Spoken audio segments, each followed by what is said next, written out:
guy who you're looking at to kind of establish himself as a starter. So, yeah, his previous 5 were great. You throw in an almost no-hitter in there and 7 shutout in Boston, but really, really pleased with how he kind of just kept the game where it was. The second home run from Clemens, too, was, kind of, I don't want to say it's a cheapie. Home runs are home runs. Didn't hit it particularly hard. Right. So it was another really good stepping stone for Bowden. When do you, as a staff and as a management group, begin the process of putting together what you want guys to do in the offseason? In particular, a guy like Bowden, who has established himself, having a good month, knock on wood, finishes the season strongly. How do you go about putting together a plan for his offseason?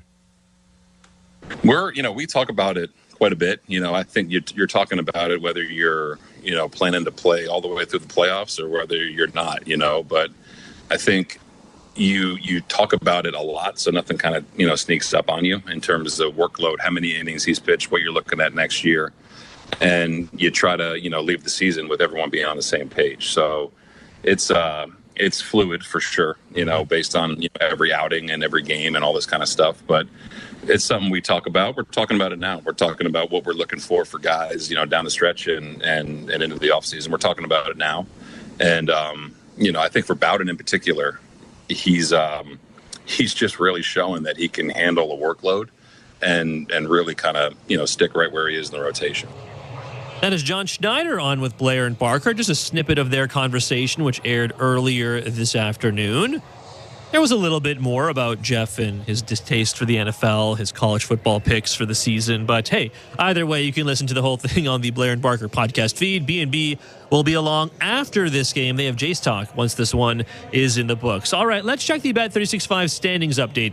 Bet365 is where you can watch thousands of live games, build your own bet. You can even make a bet while the game is still being played. 19 plus, play responsibly. Ontario only. In the AL East, both the Yankees and Orioles, they are both 81 and 60. The Red Sox are 70 and 70. The Rays are 69 and 71, while the Blue Jays entering play tonight, they are 67 and 74. The Braves, who they play, of course, are 76 and 64. They are tied, actually, with the Mets, who have an identical record to the Braves entering play tonight. So a crowded NL East picture. Let's get to the starting lineups. John Schneider's lineup is as follows. George Springer's batting leadoff. He is DHing. Dalton Varsho is batting second. He's in center field. Vladimir Guerrero Jr. is batting third. He is at first base. Alejandro Kirk is batting cleanup. He is catching. Ernie Clement is batting fifth. He is at third base. Will Wagner's at second base, batting sixth. Batting seventh is Leo Jimenez. He is at shortstop. David Schneider is batting eighth. He is in left field. And in right field is Nathan Lucas. He is batting ninth. Kevin Gausman will pitch for the Toronto Blue Jays. For the Atlanta Braves, batting leadoff, Michael Harris II in center field. By the way, if you haven't seen the Harris catch from, I guess it was earlier in the week, one of the best catches you'll ever see. I highly recommend checking that out. But Michael Harris II in center field. He is batting leadoff. Batting second is Whit Merrifield. He is at second base. Marcelo Zunez DHing tonight. He is batting third. Batting cleanup is Matt Olson. He is at first base. Jorge Soler, recently reacquired by the Braves. He is in right field, batting fifth. Batting sixth, Travis d'Arnaud. He is catching. Jared Kelnick is in left field, batting seventh. Batting eighth is Orlando Arcia. He is at shortstop. And Gio Urshela, batting ninth, is at third base. Max Fried pitches for Atlanta. So a great pitching matchup for us tonight. All right, we're getting close to first pitch. The Braves just getting out there on the diamond. So let's get you over to the action. It's NASCAR night in Atlanta. Chris LaRue's favorite evening. So here you go. Here's Ben and Chris with the call. Thank you very much, Sean. Is that true, Chris? Is it your favorite night? That is not true, but I went to school just outside of Charlotte, so That's the mecca of NASCAR, so I can understand where he's coming from. Right. That is fair. Blue Jays about to get on the field. Baseball to be played in Atlanta between the Blue Jays and the Braves. And the first inning about to come up, which is brought to you by Armstrong Bird Food. Bring nature to your backyard with Armstrong, feeding Blue Jays since 1986.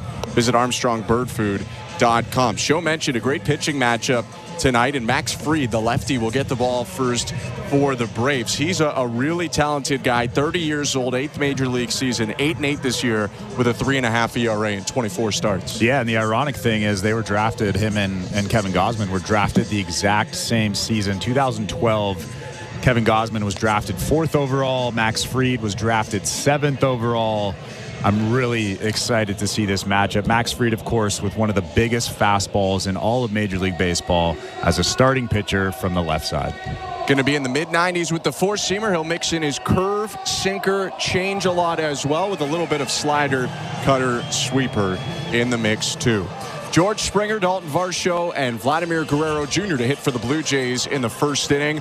Blue Jays in their deep blue uniforms and gray pants. For the Braves, it's red jerseys and white pants.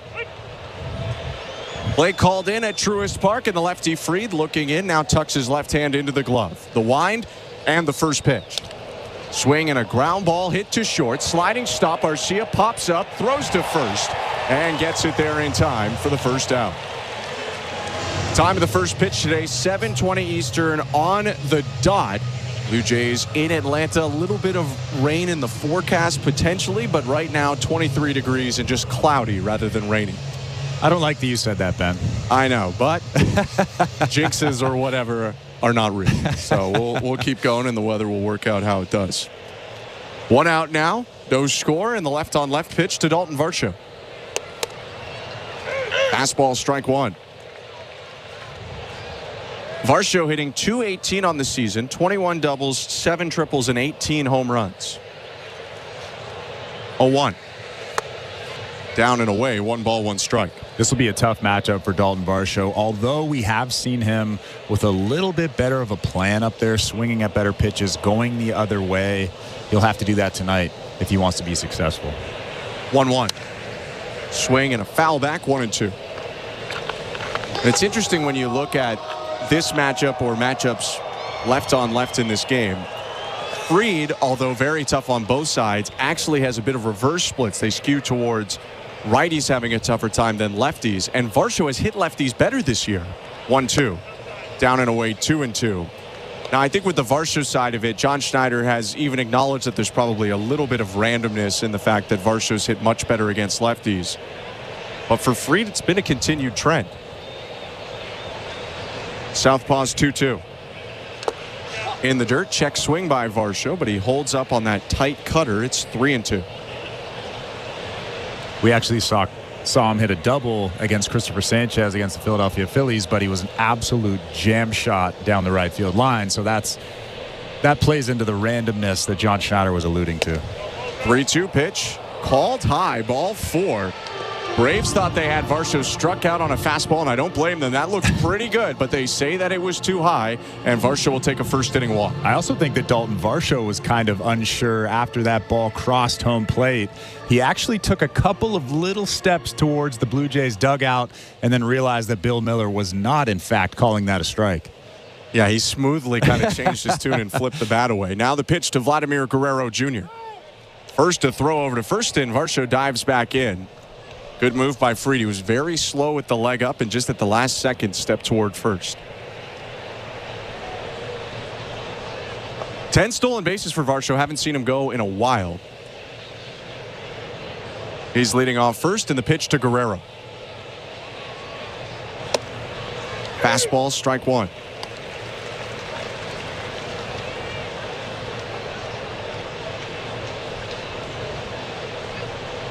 Vlad coming off another game with an extra base hit. Had a double in the loss to the Phillies on Wednesday. 40 doubles on the year. 0-1. High, 1 ball, 1 strike. I mean, he's just been ridiculous. Even when he's not hot, he is still one of the best hitters in all of Major League Baseball. 328 now with that average. Pretty incredible. 8 extra base hits in his last 10 games. 9 RBIs in that stretch, too. 1-1. Swing and a foul back, 1-2.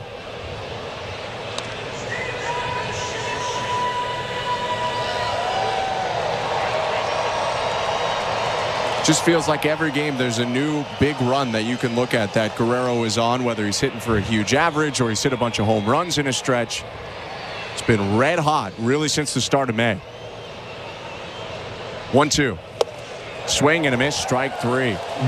Four-seam fastball, but it almost cut in on the hands of Guerrero and gets him for the second out of the inning. Yeah, that's almost exactly where Max Fried wanted that pitch. d'Arnaud was set up on the inside part of the plate, almost off the plate. And like you said, it kind of had a little bit of cutting action inside under the bat of Vlad. That is a tough, tough pitch at 96 miles an hour.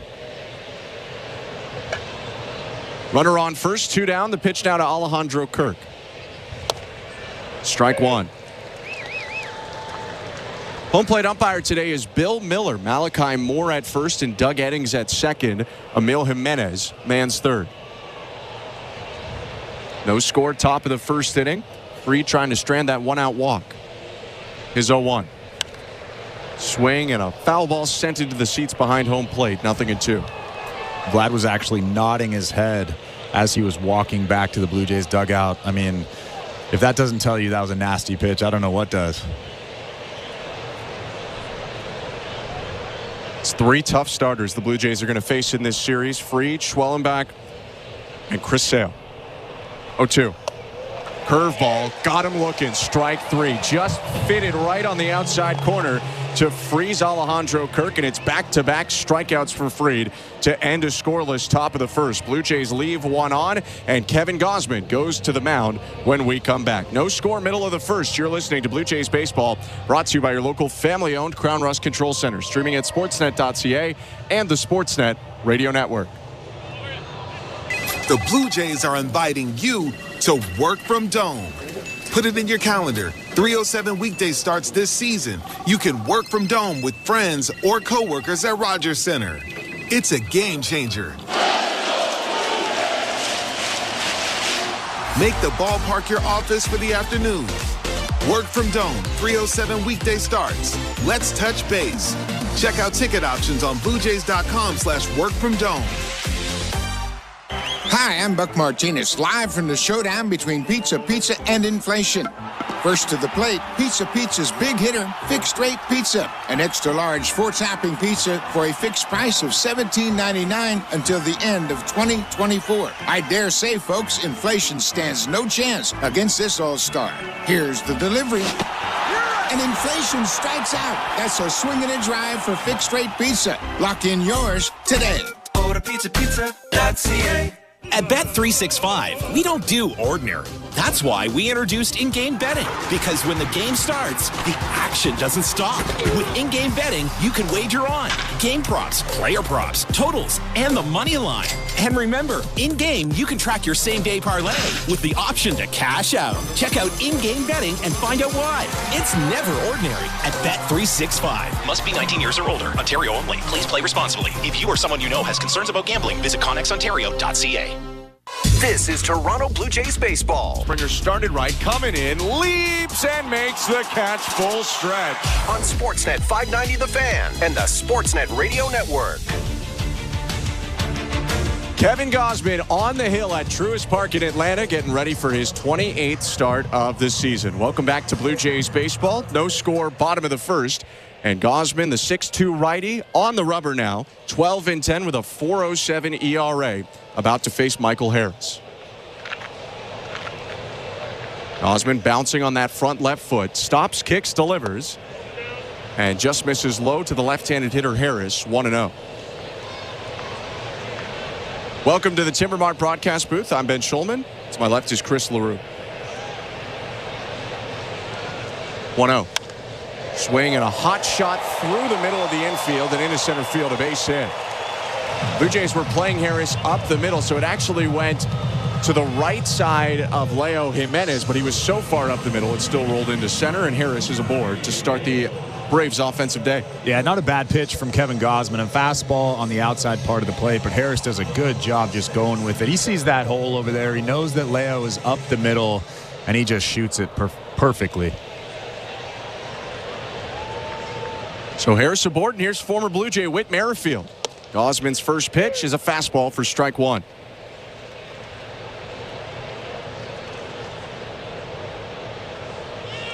Merrifield, an all-star with the Blue Jays last year, 3-time all-star overall, with his second team now this season. 0-1. Just outside. Merrifield began this year with the Philadelphia Phillies, signed a one-year, $8 million pact with them, but struggled, hit below 200 in his stint with the Phillies, and was designated for assignment and then released. 1-1 pitch, down and away, 2-1. That opened the door, though, for him to sign on with a Braves team that was looking for a second baseman after the injury to Ozzie Albies. 2-1. Low, 3-1. I'm assuming he's a Braves guy, growing up in South Carolina, going to South Carolina. That's Braves country down there. And now he gets to be in a more prominent role, too. He was on a World Series contender in Philadelphia, but he's playing every day right now for the Braves at second base. 3-1. Swing and a fly ball, right field. Dalton Varsho goes into the gap in right center, makes the catch, dropped it on the transfer, but they will rule that a catch for Varsho, and there's one out. Well, I'm sure the fans won't agree with you on that one. But you could see the disgust. As soon as Whit Merrifield hit that baseball, he knew that he should have driven it into the gap somewhere. He dropped his bat, shrugged his shoulders, and it was an easy catch for Dalton Varsho. Gausman went right after Merrifield there, threw him a four-seamer down the middle. He's obviously going to be a bit of a tougher guy to fool with the splitter from all he's seen of it the last 2 years. Marcell Ozuna now up for the Braves. One out, runner on first. The pitch. Runner taken off. Pitch outside a ball. Throw down to second, and they caught him. Michael Harris points back to the first base dugout. He wants Brian Snitker to take a look, but for Alejandro Kirk, it's another runner thrown out for now. Yeah, Will Wagner did a good job of quickly coming down with that tagging Harris right on the hamstring, kind of on the butt there. And obviously they're not going to take a look. That's going to be an out, but another incredible throw from Alejandro Kirk. He has been so good back there for the Blue Jays. It was tight looking at a replay, and I wonder if this is the 8th inning and not the first, if the Braves would challenge it, but they decide not to. So now 2 out, space is empty, and the 1-0 to Ozuna is lined to the left side. A one-hopper off the glove of the shortstop Jimenez and into left field. Splitter left over the middle, hit pretty hard by Ozuna. The DH was aboard with 2 outs. And you wonder now if the Braves are thinking we should have challenged that, because that's a run right there if you're Atlanta. Yeah, I mean, it's kind of a big spot, even though it's the first inning, when you have your best hitter, Ozuna, and potentially a runner in scoring position. But because of that caught stealing and now the single, it'll be runner on first, 2 down. Matt Olson up to the plate in the bottom of the first. No score, Blue Jays and Braves. The right on left pitch. Fastball perfectly placed for strike 1, right on the outside corner. Sometimes I forget just how big Marcell Ozuna is. He was standing next to Vlad at first base, and he is taller and wider than Vlad. Ozuna now leading off first. And the 0-1. Low 1-1. He's listed as shorter than Guerrero, although listings can be frugal, or can be a little bit hit or miss. But he is a big guy, 225 pounds, 6'1" is the listing. 1-1. Swing and a miss, 1-2.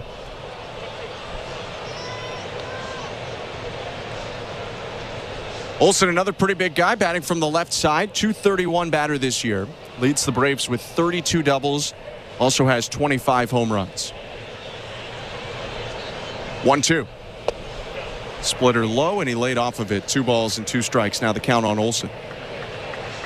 I mean, Matt Olson is definitely not the guy he was last year, but still a powerful hitter. 25 homers, 78 RBIs. Average a little bit low, but if you leave one over the middle, he's going to do some damage. Led Major League Baseball in home runs and RBIs last season. 2-2. Bounced it, ball 3. And it is not every day or every season that someone hits 54 home runs and drives in 139 RBIs. Also did it with a 280 average, which was the best of his career. Hard to duplicate that. Yeah. 3rd season with the Braves for Olson, the first baseman. 3-2. Ozuna takes off, and the pitch is lifted very high into shallow center field. Varsho moving in, waves off the left fielder Schneider, and makes the catch to end the inning. No runs on 2 hits for the Braves. Alejandro Kirk throws out a base stealer, and they leave 1 on in a scoreless ball game. We go to the second at Truist Park. You're listening to Blue Jays Baseball, brought to you by your local family-owned Crown Rust Control Center. Streaming at sportsnet.ca and the Sportsnet Radio Network. Hear every NFL game on Sirius. What's up, baseball fans? Thanks for hanging out with us for this Toronto Blue Jays matchup. Really appreciate you guys being here and chatting it up. Please take a second to smash that like button down below. Hit that thumbs up for us. It helps bring more fans into the chat and helps the channel grow. The more likes, the better. Thank you guys so much for smashing that like button. Now let's get back to the baseball. Let's go Blue Jays. Finish strong. Win your fantasy football league, you need to listen to Fantasy Sports Radio. From lineup decisions to daily fantasy to waiver wire advice, injury updates, and so much more. You cannot afford to drop a running back. Our experts will help you dominate. I think there's value there on Austin Eckler in PPR formats. Set your lineup with Fantasy Sports Radio. Your home for fantasy football all season long. Channel 87 and on the all-new Sirius XM app. Are you regretting eating that gas station hot dog? Yeah, we know. We've been there too. This is a message for baseball fans like you. Did you know that you get a channel that's talking baseball 24/7 as part of your Sirius XM subscription? What? Our lineup includes shows hosted by former big leaguers and executives. Plus, you'll hear from 17 managers each week. MLB Network Radio is on Sirius XM Channel 89, or just search MLB Network Radio on the SXM app. Sirius XM Sports. We're more than just a game. Fantasy football players, from start-sit decisions to waiver wire advice. Win your fantasy football league with Fantasy Sports Radio. Channel 87 and on the Sirius XM app. It's the second inning, presented by Bet365. At Bet365, you can watch thousands of live games, build your own bet, and can even make a bet while the game's still being played. 19 plus, play responsibly. Ontario only. No score, Blue Jays and Braves. Ernie Clement hits the first pitch of the inning foul. 0-1. Ben Schulman and Chris LaRue, thank you so much for tuning in tonight. It's Ernie Clement, Will Wagner, and Leo Jimenez, the third baseman, second baseman, and shortstop for the Blue Jays, batting here in the second. Clement back in the box, looking out at the lefty, Max Fried. And the 0-1. Swing and a ground ball through the legs of Fried over the mound and up the middle into center field, a base hit. Ernie Clement took that fastball, or changeup rather, and shot it right back up the middle. Yeah, that's such a good job of staying back. It's really hard to stay back when you're facing a lefty that throws 95 to 97 miles an hour. Ernie Clement sees the arm speed, sees the change in velocity, stays back, and just shoots that thing right back up the middle. Actually almost hit Max Fried in the leg. That changeup's one of the best pitches that Fried possesses. He's now dealing with a runner aboard from the stretch. His pitch to Will Wagner. Outside, ball one. For Wagner, his 20th major league game, all with the Blue Jays. .328 hitter, 2 home runs, 9 RBIs.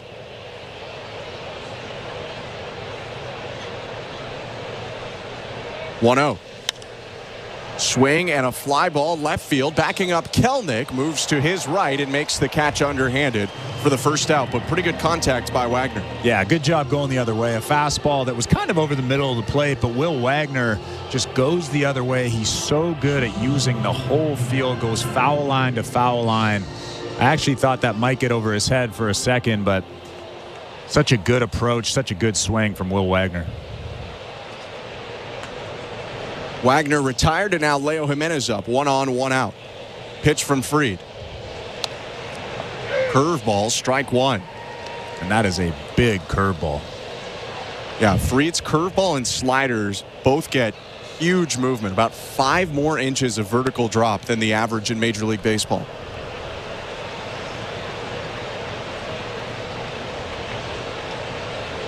A 1. Fastball down and in. Check swing by Jimenez. He held back. It's 1 ball, 1 strike. Max Fried loves to pitch down and in with that fastball to righties. It's really, really hard to hit. We saw it to Vladimir Guerrero Jr. Actually a little bit of cut on the end, but he loves coming down and in to those right-handed hitters. 1-1. Down and in again. Missed, and it's 2-1. That was part of John Schneider's rationale pregame why righties are maybe struggling more against Fried than lefties, because he is so comfortable getting in there, pitches inside, and then goes away with that changeup. 2-1. Curveball cut on and missed, bounces away from the catcher, and that's going to give Ernie Clement a chance to go to second base as d'Arnaud scrambles to pick it up. Clement moves up 90 feet on the wild pitch.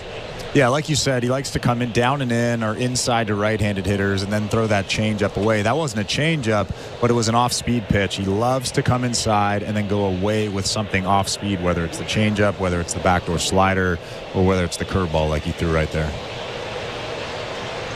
Fried, though, now dealing with the runner in scoring position for the first time today. Clement on second, 1 out, 2-2. Jimenez rips it on the ground to third base, picked up there by Gio Urshela. Throws across the diamond to first, and a very nice play in the hot corner for the second out of the inning. That was a really nice play from Gio Urshela. Blue Jays fans know him well, but a hot shot to his backhand, almost down the line there, but Gio makes an easy play and throws it across the diamond for out number 2. Urshela, one of the handful of veterans that the Braves have picked up to replace injured players this year. He gets free to second out, and now the lefty deals to Davis Schneider. Clement on second, a look back by Fried in the pitch. No, it's going to be the inside move instead. No one covering the base, though, so Clement just walks back to second. Now Schneider ready to go, a 195 batter with 10 home runs on the season. First pitch curve, misses high, ball 1. Kind of surprised that was the first offering he decided to go with. Yeah, I mean, we've seen that with the Phillies. We've seen that here with Max Fried. The scouting report is fastball elevated. 1-0. Fastball misses inside, 2-0. And I'm not sure why either team has kind of veered away from that. We saw Davis Schneider hit that double off the top of the wall almost for a home run against the Phillies. And then Max Fried flips in that breaking ball there. But if I'm throwing 96, 97 from the left side, I'm elevating that fastball. 2-0. Up and in with the fastball, and Fried gets a little lucky. A check swing bouncer foul just hit the tip of Schneider's bat, and it makes it 2-1.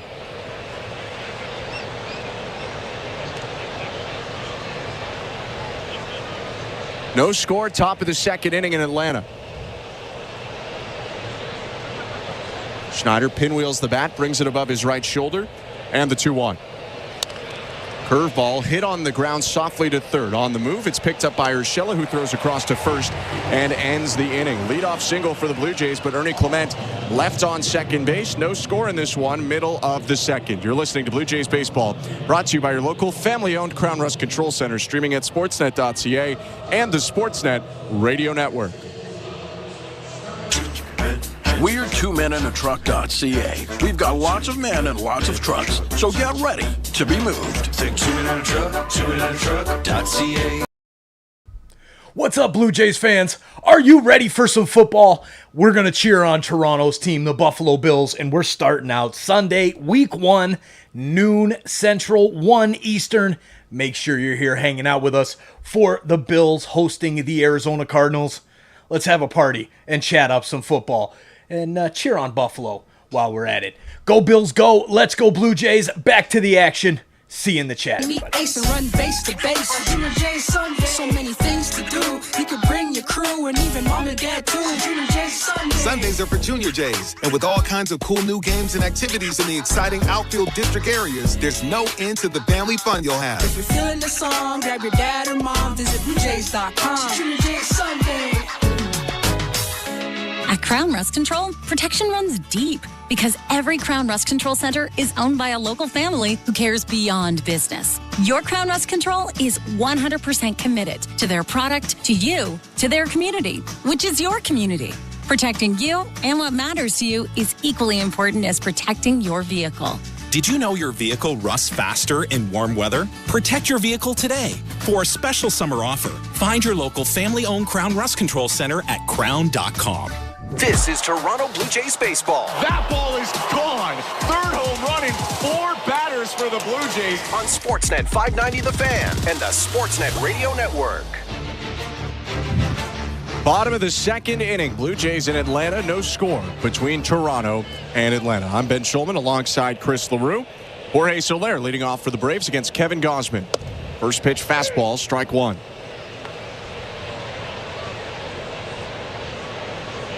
Soler, a .229 hitter, 17 home runs, split between the Giants and the Braves this season. 0-1. Called strike, 0-2. And he's another guy, along with Matt Olson, if you leave one over the middle, he's liable to do some damage. That was a pretty good fastball there on the outside part of the plate, 94 miles an hour. 0-2. Swing and a foul back, still 0-2. Soler with 36 homers and an all-star appearance for Miami last year. In the inflated 2019 season, he hit 48 homers and drove in 117. 0-2 pitch, bounces 1-2. Gotta love that inflated season. Took that to the bank, though. Who does? That's the exact right type of inflation. Yeah. Home run inflation. I'm all good with that. 1 ball, 2 strikes. Gausman's pitch to Soler. Downstairs, 2-2. Gausman's fastball is really good tonight. He's throwing a ton of good pitches on the outside part of the plate, on the inside part of the plate, and then he mixes in that split finger there. Split finger is not as good as the fastball, but it's pretty good. 2-2. Bounces the slider down and away, full count.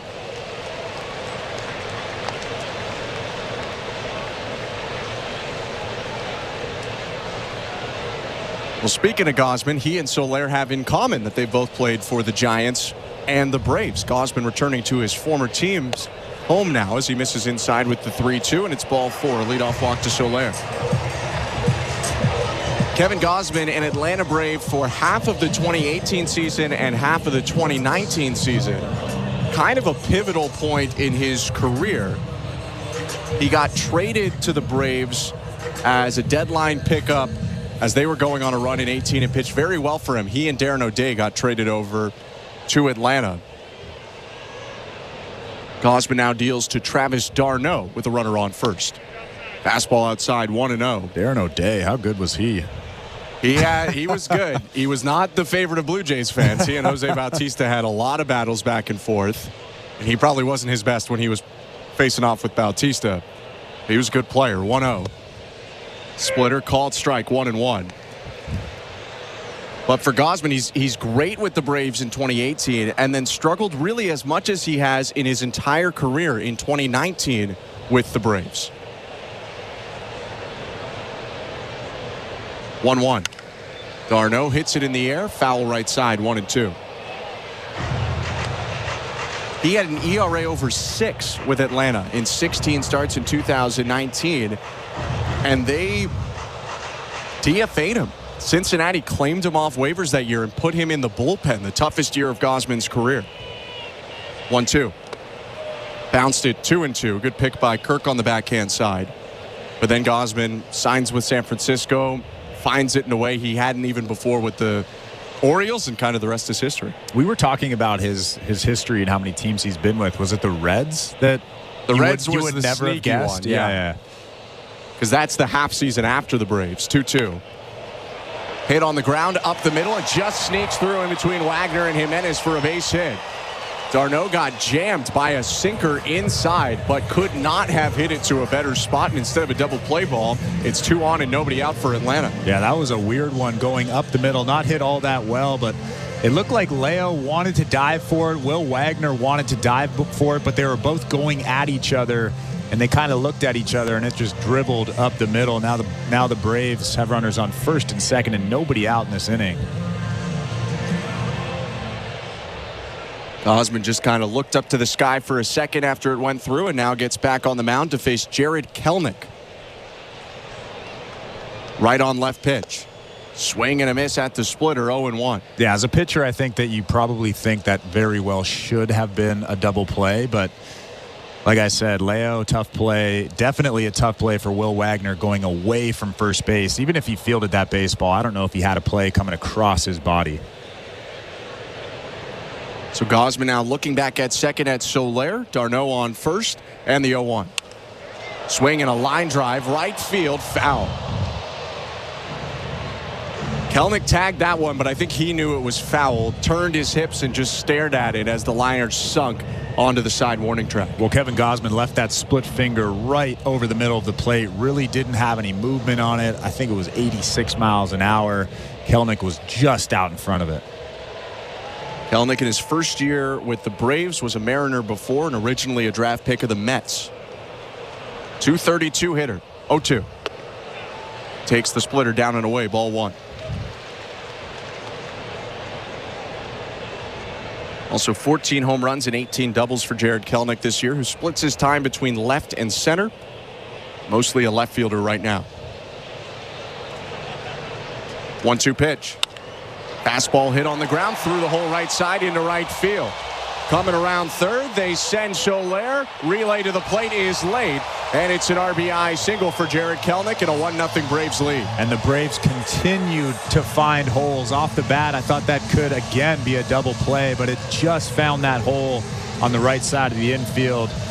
And Nathan Lucas with a pretty good throw from right field, but not in time to get Jorge Soler at home plate. Soler scored and Darno went first to third. So now runners on the corners for the Braves.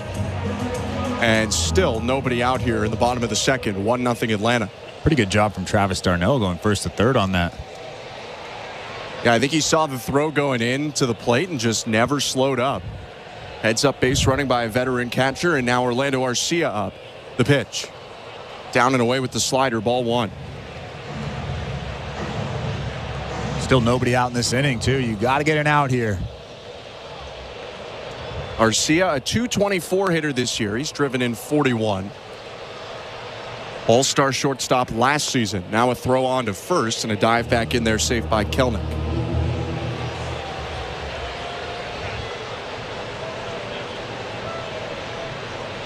Kelenic can run a little bit. 6 stolen bases on the year. He's been caught twice.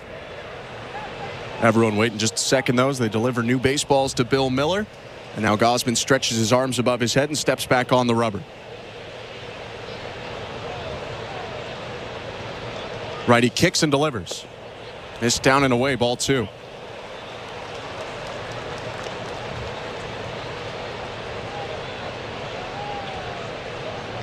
First time that Gausman is facing his former team since 2021 when he pitched against the Braves as a Giant.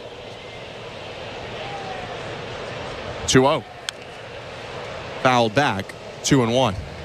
Good fastball right there at the top of the strike zone. You could tell Orlando Arcia was thinking fastball. That big swing right there just fouls it back, but a good location from Kevin Gausman.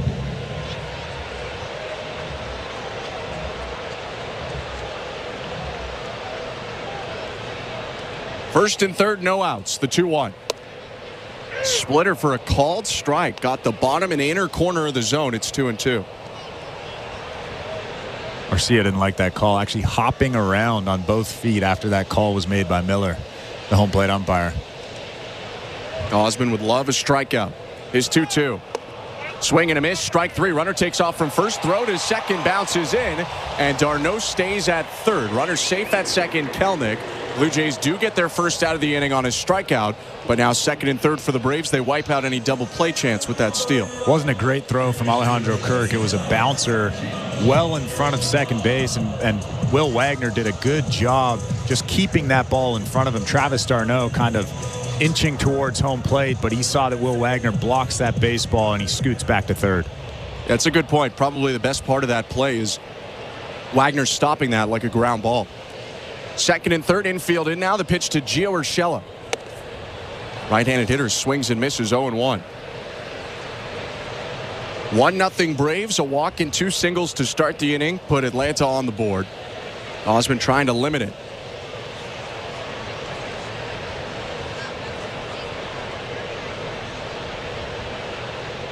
Oh, 1. Swing and a miss. Blows 96 by him. 0-2. I mean, how often this season have we seen 2 well-located fastballs on the outside part at 96 miles an hour from Kevin Gausman? Not that much. Looking for another strikeout to keep the 2 runners at second and third. 0-2. Fastball line to right field. Down for a base hit.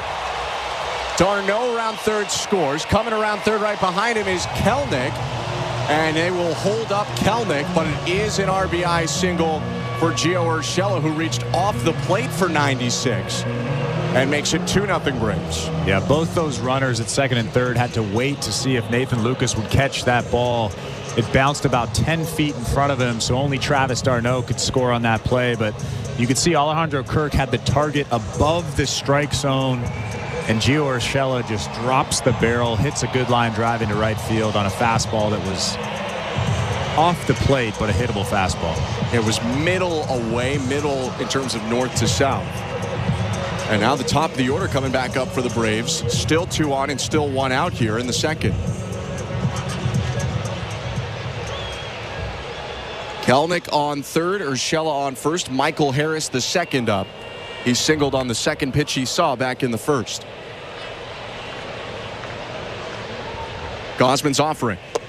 Swing and a miss at a good splitter, 0-1. And keep in mind, Michael Harris is a tough guy to double off just because he's a left-handed hitter. He gets that jump out of the box. Pretty quick guy as well, center fielder for the Braves. 0-1. Swing and a miss at another good splitter, 0-2.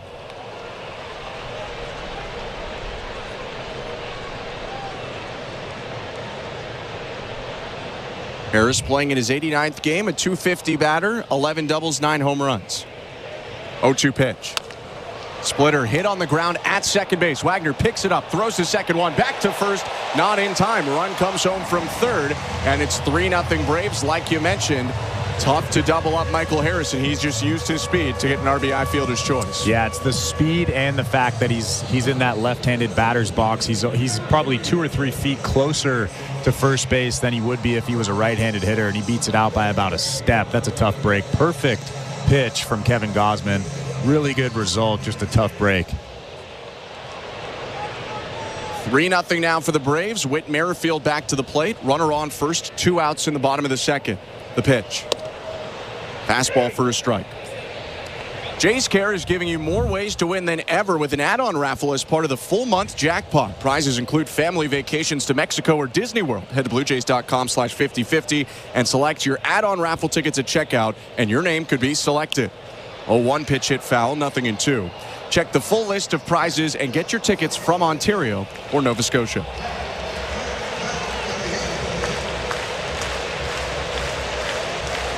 Gausman trying to end this long bottom of the second inning. It's 3-0 Braves. Atlanta with 3 hits in the frame.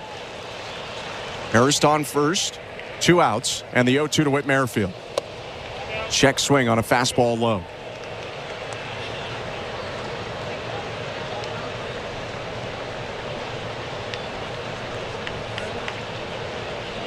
Merrifield adjusts his helmet. First game action for the right-handed hitter since he was hit in the head by a pitch on Tuesday. 1-2. Takes the splitter below the knees. 2 balls and 2 strikes. Boy, that was a good pitch. A splitter down below the strike zone, but it just looked like Whit Merrifield just didn't even offer at it. I think that's just I've played with you the last 2 years, Yeah. Take. He knows. He stood behind Gausman at second or in left field and watched him pitch. 2-2. Fastball down and away, ball 3. Gausman got Merrifield in the first, but he threw a fastball right down the middle, and Merrifield just missed it. It'll be a head start off first base for Michael Harris with a full count and 2 outs. Gausman set, and the payoff pitch. Fastball just outside ball 4, and it, like you said, looked like Merrifield was all over what Gausman was offering him. He'll walk down to first. Harris goes up to second. Yeah, Alejandro Kirk actually did a good job of trying to frame that pitch too, but it was about a ball off the plate. I mean, obviously Bill Miller knew that was a ball when it crossed home plate, but this has been a long inning for Kevin Gausman. This has been a long couple of innings, and he's already down 3-0. He needs to get an out here. Pete Walker out to the mound right now, and that gives us time. I was mentioning 50-50, but also this Tuesday is the Sportsnet Jays Care broadcast auction. If you head to bluejays.com/auction, you can bid on incredible packages, from the chance to golf with Jose Bautista, a trip to New York City with Dan Schulman, or a trip to Panama to fish with Buck Martinez. Once again, that's bluejays.com/auction. auction, and I believe you can also, it's not quite Panama, New York City, or golfing with Jose Bautista, but you can hang out with us during a game as well if you're interested in watching the game from the booth. So just to clarify, you are not taking someone to Muskoka to go fishing? If someone wants to set that trip up, I'm down. I'm not a great fisher, but I can give him my best shot. 2 on, 2 outs. Gausman back on the hill, and here's his pitch to Marcell Ozuna. Slow ball 1. This is the last guy you want to face when you're trying to get out of a tough inning. Ozuna, a .308 batter this year, 37 homers and 98 RBIs. 1-0. Bounces it foul over to the left side. 1 ball, 1 strike. And he is an intimidating figure in that batter's box, too. The big beard, the big body, the big swing. He's a good player. Started out his career with the Marlins, a brief stint with the Cardinals, in the last couple years in Atlanta. 1-1. Check swing, fastball up and in. They ask for the appeal to first. No swing, says Malachi Moore. 2 balls and 1 strike.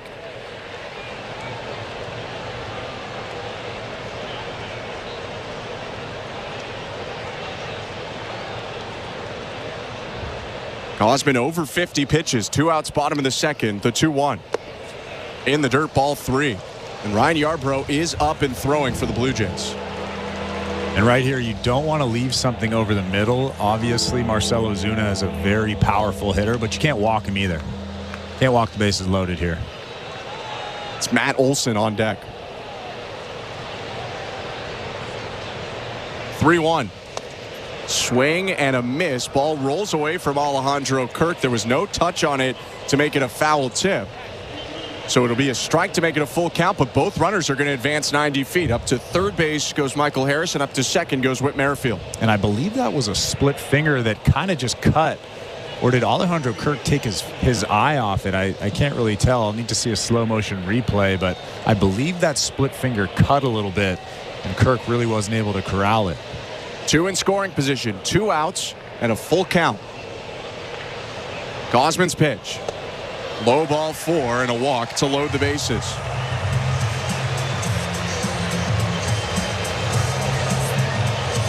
That was a weird interaction between Ozuna and Gausman. Ozuna was staring at Kevin Gausman for about 2 or 3 seconds after he threw that pitch. I wonder if there's some history between the two. They've never faced until today, is all I could tell you. I mean, Ozuna's been in the National League for his whole career, and Gausman only with brief stints in the NL. I guess, you have that run with San Francisco, but they have not faced, as far as I'm aware, before this game. 2 outs, bases loaded, still the bottom of the second, 3-0 Braves. Matt Olson up. Gausman's pitch. Swing and a fly ball. Left field. Going back, Schneider.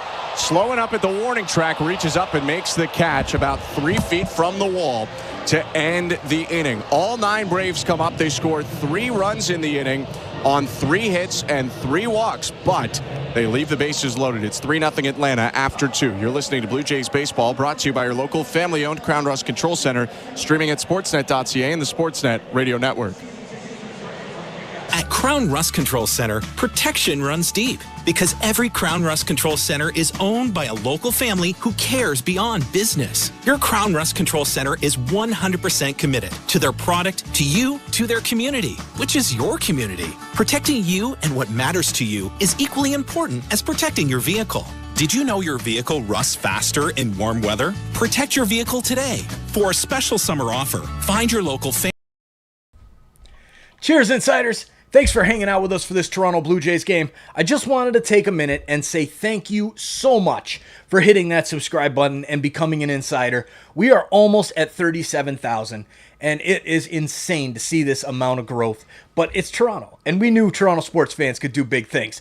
That's why we're here. So let's cheer on our Blue Jays, and let's get back to the action. But before you do that, if you're new, please hit that subscribe button and turn on that bell so you don't miss it when we go live for every single Toronto sports game. We'll see you guys back in the chat. Thanks for being an insider. Go Blue Jays, go. Betting, because when the game starts, the action action doesn't stop. With in-game betting, you can wager on game props, player props, totals, and the money line. And remember, in-game, you can track your same-day parlay with the option to cash out. Check out in-game betting and find out why. It's never ordinary at Bet365. Must be 19 years or older. Ontario only. Please play responsibly. If you or someone you know has concerns about gambling, visit connexontario.ca. This is Toronto Blue Jays baseball. Varsho smashes the ball to right field. It's gone! On Sportsnet 590 The Fan and the Sportsnet Radio Network. Nathan Lucas leading off the top of the third inning. Takes a first pitch up high from Max Fried, and the third is underway. It's ball one. Ben Schulman and Chris LaRue on hand. Blue Jays down 3-0 to the Braves. 1-0. Called strike. Lucas and then the top of the order. George Springer and Dalton Varsho will hit for the Blue Jays this inning. Left, right, left against the southpaw Fried. 1-1. Foul tip, 1-2.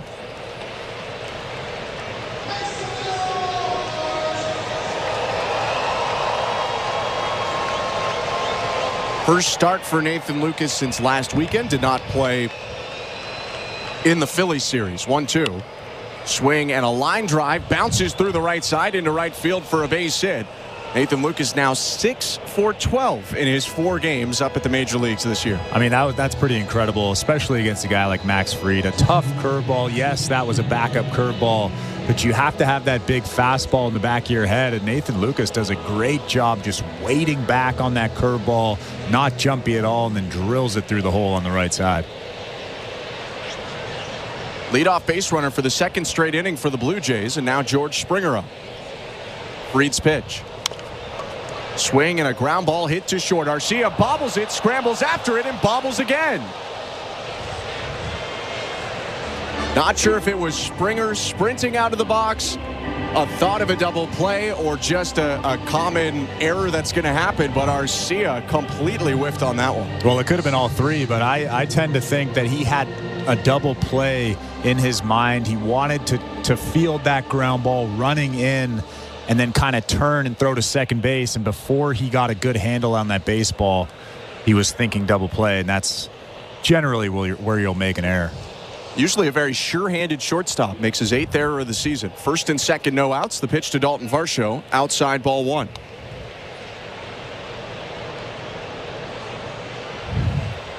Braves 3, Blue Jays nothing. Braves just scored 3 while batting around in the second.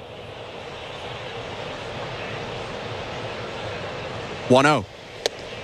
Swing and a miss. Hung the slider, but Varsho got under it. 1-1.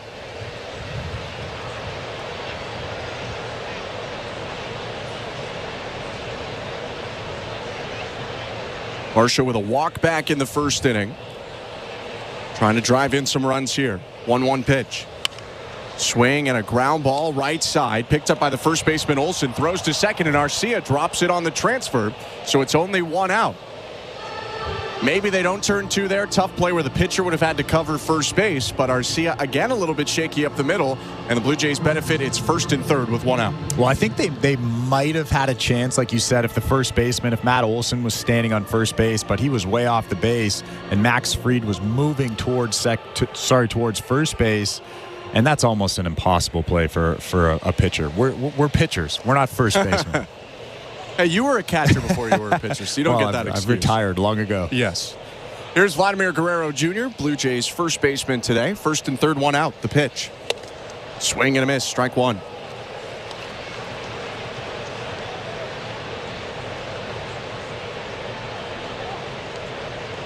Not a ton of history between the Blue Jays and Max Fried, but Guerrero has seen Fried 6 times in his career, including the strikeout back in the first. He's 1 for 6 with a double. Fried's going to step off the rubber now before the 0-1 and look over at first. In fact, Max Fried hasn't faced the Blue Jays since 2021. 2 starts overall against Toronto. 0-1. Chopped back to the mound. It misses the glove of Fried and rolls to the second baseman. Snap throw to first by Merrifield, and he gets him. Run does come in to score. Lucas coming home from third. Up to second base goes Varsho, and the Blue Jays are on the board. It's 3-1 Braves on an RBI groundout. Yeah, Vlad does a good job just making contact with that ball, and as he does very often, crossing first base.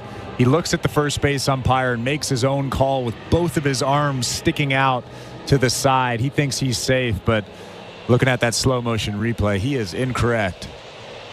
And he did go and give Whit Merrifield a pat on the back, who just threw him out on a tough play for the second baseman for the Braves.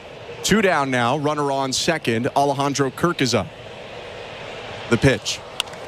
Swing and a ground ball hit to second base. Much easier play for Merrifield, who comes up with it and throws it over to first to end the inning. Blue Jays do get on the board. Leadoff single by Lucas, an error and a run knocked in by Guerrero. It's 3-1 Braves, middle of the third.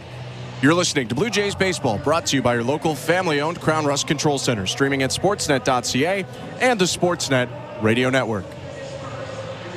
Everything a football fan needs is on the SiriusXM app. The biggest college football games. Holy smokes, what a play! Every NFL game with your hometown announcers. It's a miracle in Las Vegas! Winning fantasy football advice from the experts on Fantasy Sports Radio. I'm just not overpaying for quarterbacks in a Superflex league. And passionate personalities on Mad Dog Sports Radio. I don't want to hear it. You're not winning a championship. Can we mellow out? Let's move on, please. No. What's up, Blue Jays fans? All right, I can't hear you. It's kind of dead right now. The Jays are down, but this game's not over. It's comeback time. Let's go, boys. What can Vladdy and the team do? Come on, let's hear it, chat. I want to see you guys in the chat. Start spamming that Go Jays Go, and let's get back to it. Finish strong, Blue Jays. Agony of defeat. When is this franchise going to realize people really care about this? Passionate sports fans call 888-MAD-DOG-6. You gotta love sports! Mad Dog Sports Radio, Channel 82, or anytime on the SiriusXM app. This is Bob Kendrick, president of the Negro Leagues Baseball Museum and host of the award-winning podcast, Black Diamonds. This week, we discuss the career of one of the greatest, if not the greatest, power hitter of all time, the legendary Josh Gibson. To receive the award with Josh Gibson's name on it, because all everybody ever talked about was Babe Ruth. It just hit different. Listen to Black Diamonds right now on the all-new SiriusXM app or wherever you get your podcasts. 24/7, 365 coverage of all things NASCAR. All things NASCAR happens exclusively on SiriusXM NASCAR Radio, Channel 90. Radio Network. The third inning is brought to you by the local family-owned Crown Rust Control Centers in Plessyville and Victoriaville, Quebec. Protect your vehicle from rust today. Find your local family-owned Crown at crown.com. Canada's #1 rust protection. Blue Jays scratch one back after the Braves took the lead in the bottom of the second. And as we go to the bottom of the third, it's Braves 3, Blue Jays 1. Kevin Gausman faces off with Jorge Soler, same guy he saw to start last inning. The pitch. Fastball hit foul, 0-1. Well, the biggest reason the Braves are up 3-1 in this ball game is Kevin Gausman he started to get a little bit erratic with his fastball the later that inning went. The more pitches he threw in that third inning, the more erratic he became with that fastball. He needs to lock in right now. Fastball right on the outside corner on the next pitch. It's 0-2. To your point, though, 3 walks in the second. 0-2. Downstairs, ball 1.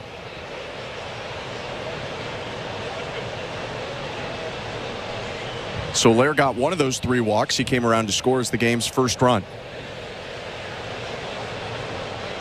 Right on right pitch. Swing and a foul ball right side into the seats. Yeah, Soler was the leadoff hitter in the inning last inning. Gausman walked him, and guess what happened? You walk the leadoff hitter, he comes around to score.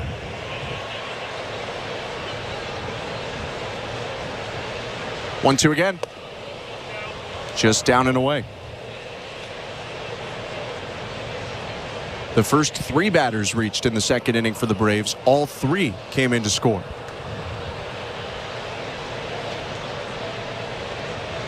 Two-two pitch. Slider hits softly on the ground at third. Charging in Clement. Bare hand. Snap throw to first. Picked by Guerrero on the forehand side. They got him. Nice play on both ends. A 5-3 putout to start the bottom of the third. Yeah, that was an incredible pick from Ernie Clement. It almost looked like he didn't really have a great grip on that baseball, but he threw it anyways. And then Vladimir Guerrero Jr. at first base with a great pick. That is a tough play. Not an easy play for a first baseman. Kind of an in-between hop. And he picks it with ease. And on the forehand side, you could see Vlad kind of curling away as he made the pick. He's going right into the firing line of the base run. First pitch now to d'Arnaud. Misses down and away, ball one. One out, base is empty, bottom of the third, 3-1 Atlanta. 1-0. Swing and a miss. Who had the more difficult play on that last play right there? I think Ernie. But as someone who at least played first base growing up, tougher play on that pick, I think, than it looked. 1-1 pitch down and away, 2-1. I love when you say that. You said that probably 10 times this year. I can stick up for my first baseman, you know. It's a harder position than people give it credit.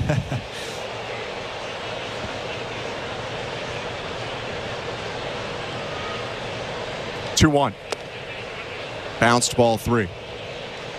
Welcome to the Timbermart broadcast booth. Collect air miles on your next home improvement buys at Timbermart. And hey, make it a double play by scoring even more air miles when you purchase with your Timbermart credit card. For details, visit Timbermart, Canada's Building Center. Ben Schulman and Chris LaRue. Show Ali, our host and producer. Tom Young, our technical director. 3-1 to d'Arnaud is hit in the air. Center field. Varsho going back, looking for the wall. Stops on the edge of the track and makes the catch. 2 outs. Well, that was a decent fastball at the top of the strike zone. Travis d'Arnaud just got underneath that thing. If he squared it up just a little bit more, that would have been about 440 feet to center field. Decent swing from him, but a good pitch from Kevin Gausman. Former Blue Jays minor leaguer d'Arnaud heads back to the dugout. 2 down, and Jared Kelenic up to the plate. Kelenic, a left-handed hitter, had an RBI single in the second inning. The pitch. Low ball 1.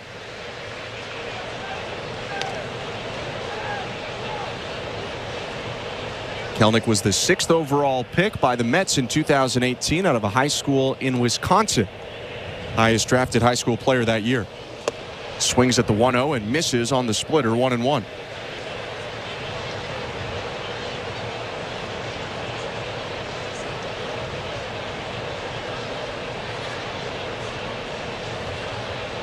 Bent knees for the lefty, 1-1.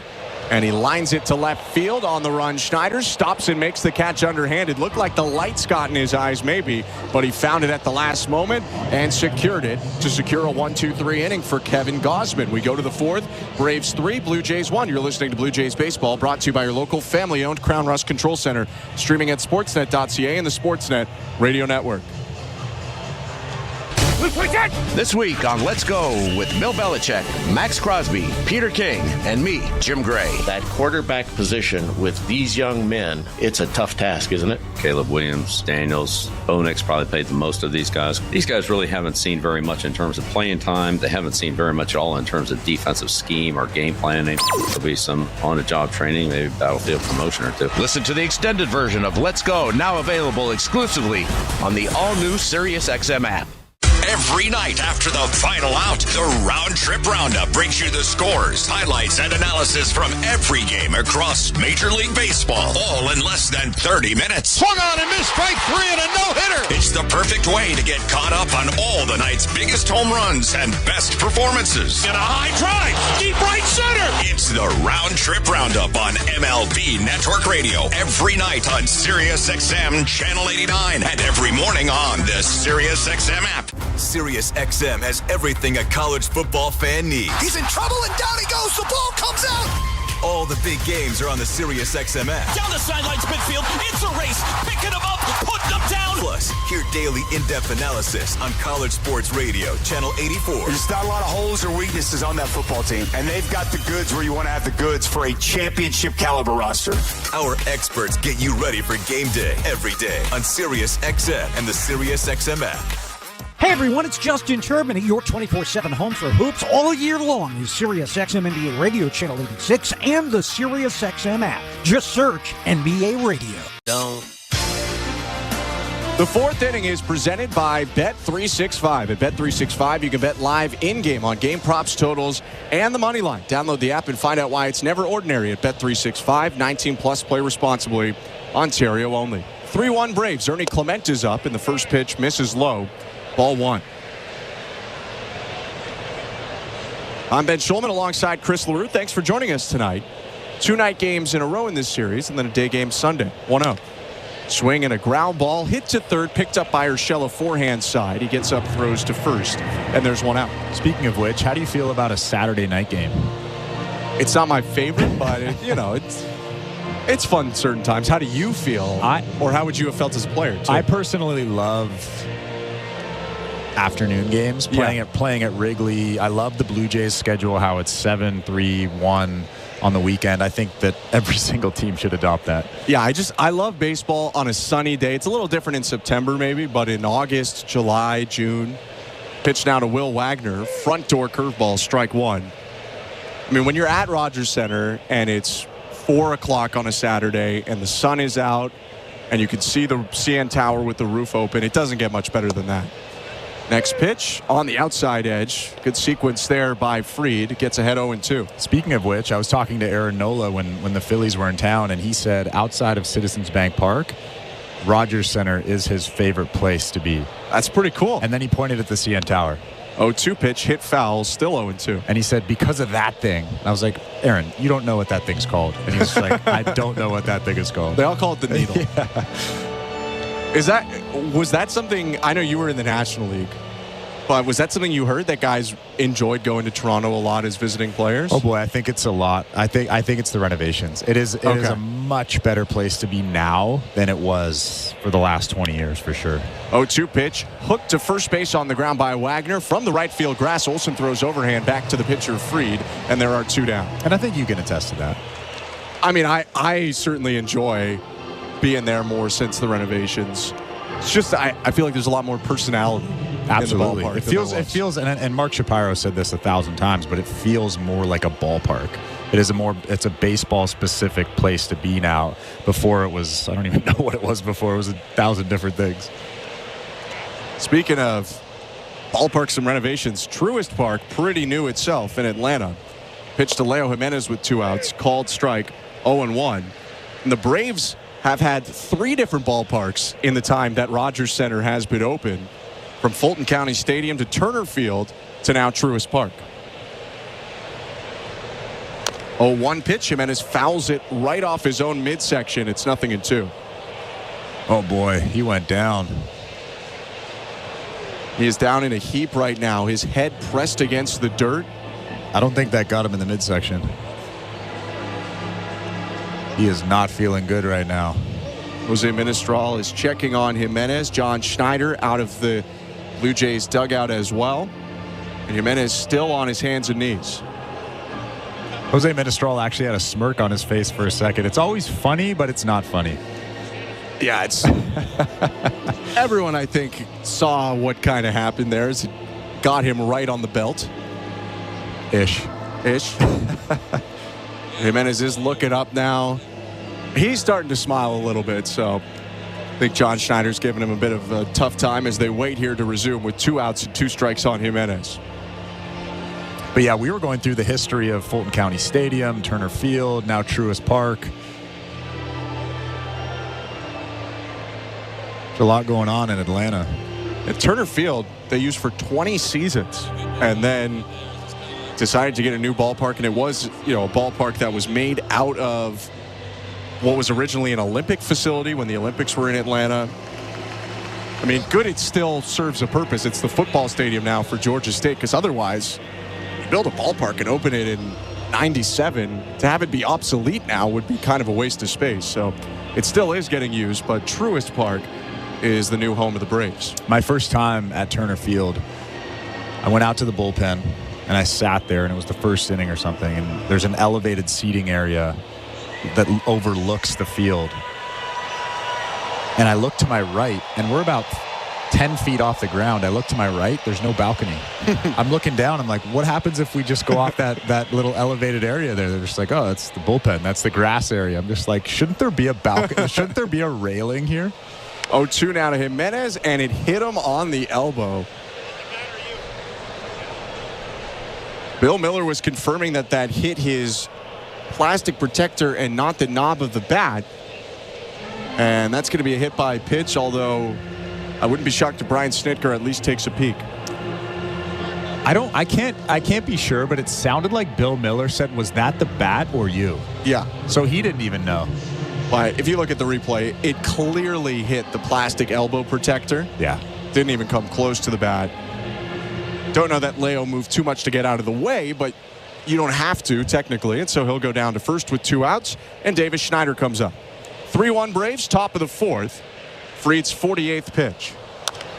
Schneider hits it on the ground slowly to third. Charging Urshela. Gloves, transfers, throws to first, and just gets Davis Schneider to end the inning. Another nice play in the hot corner by Urshela. No runs, no hits for the Blue Jays. 1 left in the top of the 4th. Middle of 4, it's 3-1 Braves. You're listening to Blue Jays Baseball, brought to you by your local family-owned Crown Rust Control Center, streaming at sportsnet.ca and the Sportsnet Radio Network. At Crown Rust Control, protection runs deep because every Crown Rust Control Center is owned by a local family who cares beyond business. Your Crown Rust Control is 100% committed to their product, to you, to their community, which is your community. Protecting you and what matters to you is equally important as protecting your vehicle. Did you know your vehicle rusts faster in warm weather? Protect your vehicle today. For a special summer offer, find your local family-owned Crown Rust Control Center at crown.com. Hi, I'm Buck Martinez, live from the showdown between pizza and inflation.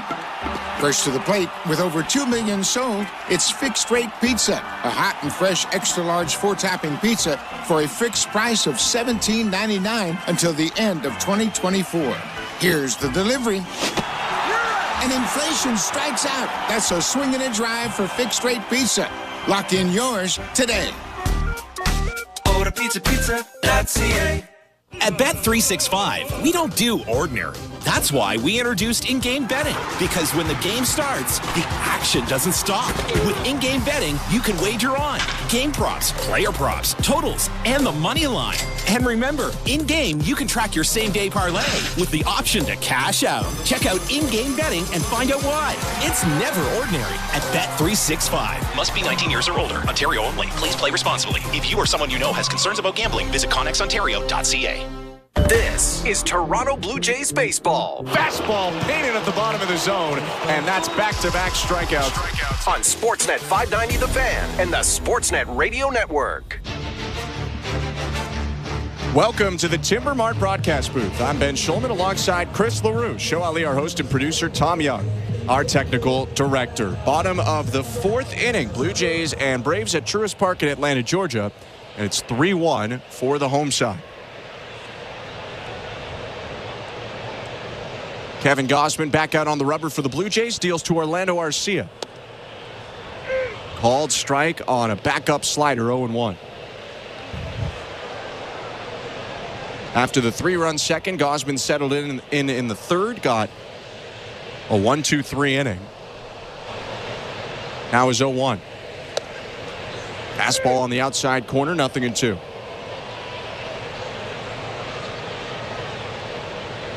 But he needs efficient frames here if he wants to get through more than 5 in this game. 71 pitches for Gausman with no outs in the 4th. 0-2 offering, bounces the slider. And the Blue Jays have 6 games in a row without an off day. So, I mean, this is an important outing, especially game number 1 in those 6 games.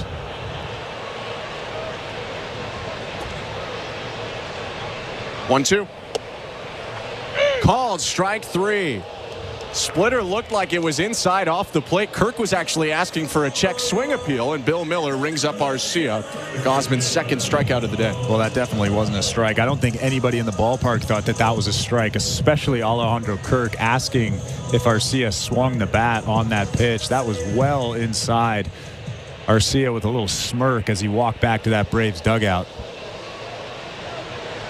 Gausman will take it, though. He struck out Arcia twice. Pitch now to Gio Urshela. Fastball downstairs, ball 1. Urshela with an RBI single in the 2nd inning is 1 for 1. 251 hitter between his time with the Braves and Tigers. 1-0. Fouled off the glove of Kirk. 1 ball, 1 strike. Let's take a look at the out-of-town scoreboard, brought to you by St. Louis Bar and Grill. Devilishly good since Toronto first raised the trophy in '92. Rib Sanity is on now until September 8th. All you can eat ribs for just $27.99. Visit stlouiswings.com for details. Always devilishly good.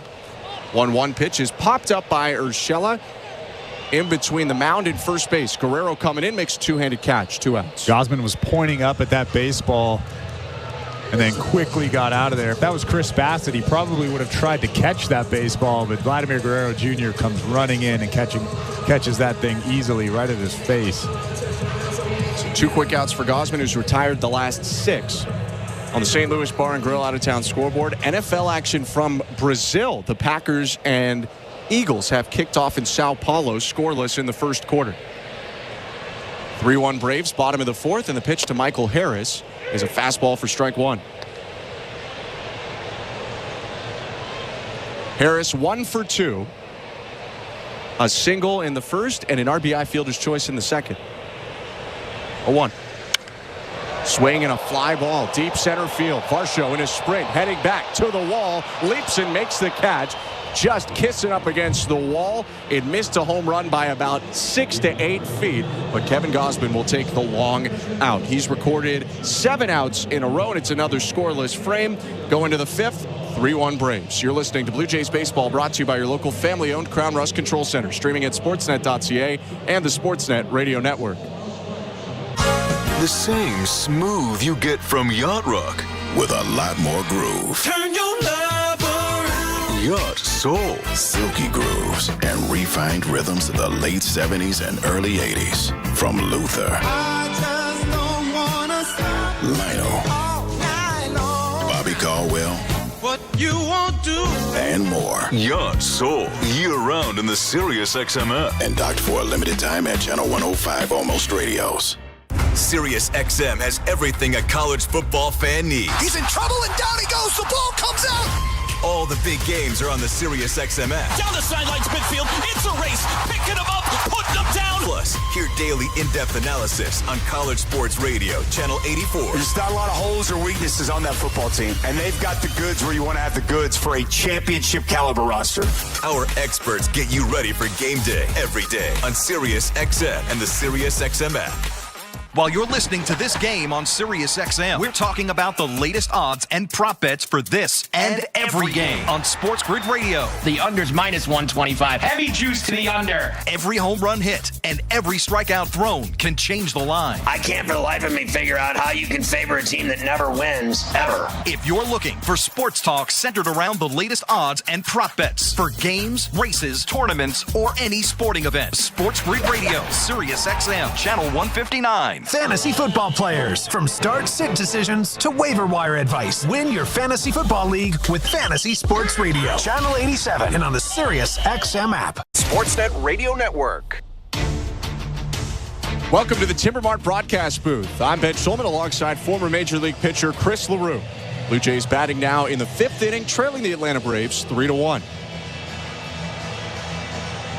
A little bit of an extended delay before we get ready to go. Nathan Lucas is ready, but Bill Miller was attending to something down the first baseline. And now he gets back behind the plate, and Lucas will lead off the inning for the Blue Jays. He has one of the 2 Toronto hits today against Max Fried. Left on left, the pitch.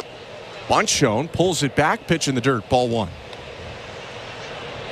Lucas 6 for 12 in his 4 games, a double, a triple, and 2 RBIs. More hits now this season than he had in 29 games last year. 1-0. Swing and a grounder gets him down to a knee as he hooks it foul, 1-1. Yeah, he's really impressed me. Such a veteran approach. A lot like Will Wagner, a lot like Spencer Horwitz. He uses the whole field. He sees the ball well. He swings at good pitches. And in his first at-bat against Max Fried, he really weighted back on that hanging breaking ball, then drilled it into right field. 1-1. Grounded it foul right side again, 1-2. But he should have a good approach. He's 30 years old. He's been around a long time. He's figured things out, or at least you'd hope. And he's torn up AAA for what it's worth. This year, he was hitting .335 in mostly AAA games, a couple rehab games at rookie ball. Or at A, rather. 1-2 pitch. Check swing, breaking ball low, appeal down to third. He didn't go around. It's 2-2.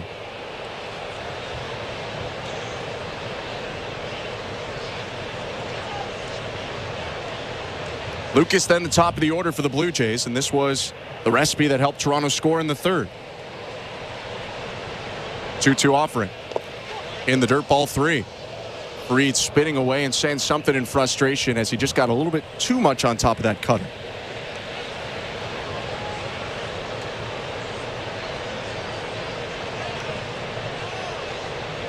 Fried back on the hill. Lucas taps the plate. And the 3-2.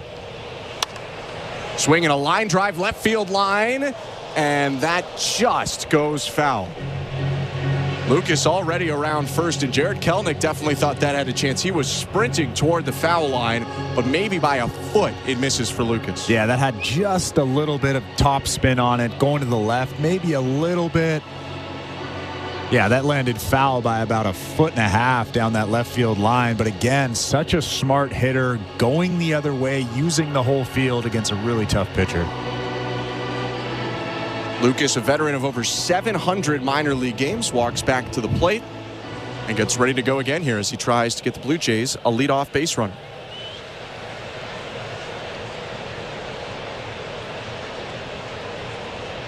"3-2. Called strike 3. Four-seamer right at the knees, and Lucas grimaced like he knew that it was there right when it landed. It's a looking strikeout. And the third K of the day for Fried. It was a good pitch, though. 93. Not the most velocity on that pitch, but it was very well located down and away, almost at the bottom of that strike zone. A tough pitch for a lefty to hit. 1 out, and the pitch to George Springer. Swing and a miss. Strike 1.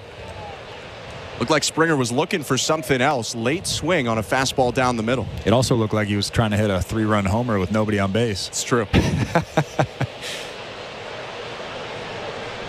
0-1. Up and away.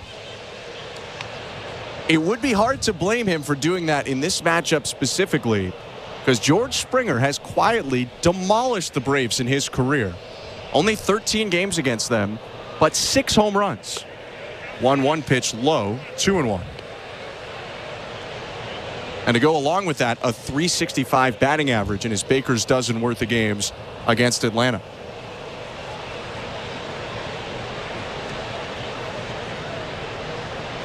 The 2-1. Check swing, fastball missed upstairs, and Fried falling off a little bit to the right. 3 balls and 1 strike. And now this is where if you really want to get big, you can get big. 3-1 pitch, nobody on base, 1 out. You're probably going to see something in the heart of the plate here. Pitch on the way. Swing and a ground ball hit to third. Urshela charges, gloves ankle high, throws to first, and just gets Springer again. Urshela keeps threading that needle to get big outs for the Braves. 2 down, still nobody on, top of the 5th. Yeah, he was smooth when he was in Toronto. He was smooth when he was in New York and Detroit. Nothing's really changed. The average dropped a little bit, but his hands, his soft hands over there haven't changed at all. Speaking of great defenders, Dalton Varsho up to the plate for the Blue Jays. 2 out, space is empty. 3-1 Braves, and the pitch from Fried. Inside, ball 1. Let's go quickly to the St. Louis Bar and Grill out-of-town scoreboard. No hit bid right now in Baltimore. Dean Kramer is through 6 innings without allowing a hit to the Rays. It's 2-0 Baltimore. 1-0 pitch to Varsho is lined foul down the first baseline. It bounced just in front of the first baseman Olsen, who dove into foul territory to try to make the catch. That was a crazy attempt. The chalk actually went flying everywhere. His bare arm went through the chalk. I mean, I imagine that bare right hand right now is full of chalk. That was a messy slide for Matt Olson over there at first base. Yeah, he was kind of in between diving and sliding, and looks like his dugout is giving it to him a little bit right now as he got up with chalk on the brim of his cap. 1-1. Curveball, strike 2. Varsho ducked back like that was going to hit him in the head, and then it dropped into the top of the zone. 1 ball, 2 strikes, 2 outs, and the base is empty. Fried taking a breath. Now brings his left hand into his glove. The 1-2. Swing and a ground ball hooked to first. Much easier play for Olsen, who flips back to Fried. who steps on the bag to get Varsho. 1-2-3 inning for Max Fried, middle of the fifth. 3-1 Braves at Truist Park. You're listening to Blue Jays Baseball, brought to you by your local family-owned Crown Rust Control Center, streaming at sportsnet.ca and the Sportsnet Radio Network. The NASCAR Cup Series is on SiriusXM. Let's go, We're back on the track Sunday, 2 p.m. Eastern. It's the Quaker State 400 from Atlanta Motor Speedway. Checker flag, baby. Yeah. On SiriusXM NASCAR Radio Channel 90 in the car and on the all-new SiriusXM app. Get closer to everything that moves you wherever you are with the SiriusXM app. Let's make some smoke and drink some beer. Yeah. If you want to win your fantasy football league, you need to listen to Fantasy Sports Radio. From lineup decisions to daily fantasy to waiver wire advice, injury updates, and so much more. You cannot afford to drop a running back. Our experts will help you dominate. I think there's value there on Austin Eckler in PPR formats. Set your lineup with Fantasy Sports Radio. Your home for fantasy football all season long. Channel 87 and on the all-new SiriusXM app. I'm John Paul Morosi, host of the SiriusXM original podcast, The Road to Cooperstown. Each week, I talk with a Baseball Hall of Famer about the challenges they overcame to become an all-time great. It is a hard game, and mentally it's hard. My legs started shaking. They pretty much knew I was going to have lung surgery after the season. I wasn't for sure. Would I ever play baseball again? The Road to Cooperstown is the official podcast of the National Baseball Hall of Fame and Museum. Episodes are available now on the all-new SiriusXM app or wherever you get your podcasts. 24/7, 365 coverage of all things NASCAR. All things NASCAR happens exclusively on SiriusXM NASCAR Radio, Channel 90. Sportsnet Radio Network. Welcome to the Timbermark broadcast booth. I'm Ben Schulman. To my left is Chris LaRue. Close ball game. Bottom of the fifth inning. Braves 3, Blue Jays 1. It's turned into a bit of a pitcher's duel. Kevin Gausman had a tough second inning. Gave up all 3 runs in that frame, but he's been good since. And now his pitch to Whit Merrifield is hit foul. Merrifield takes it off the outside of his back ankle, 0-1. Well, that fastball was great the first inning, and then all of a sudden in that second inning, he just lost it. He lost command. He was really pulling off of it, arm side high. And then over the third and the fourth inning, it was back, and he had command of it. There was life through the strike zone, and he was 94-95. 0-1. Front hip slider, 0-2. One of Gausman's 3 walks in that inning went to Whit Merrifield, who's 0 for 1 with a walk and a flyout.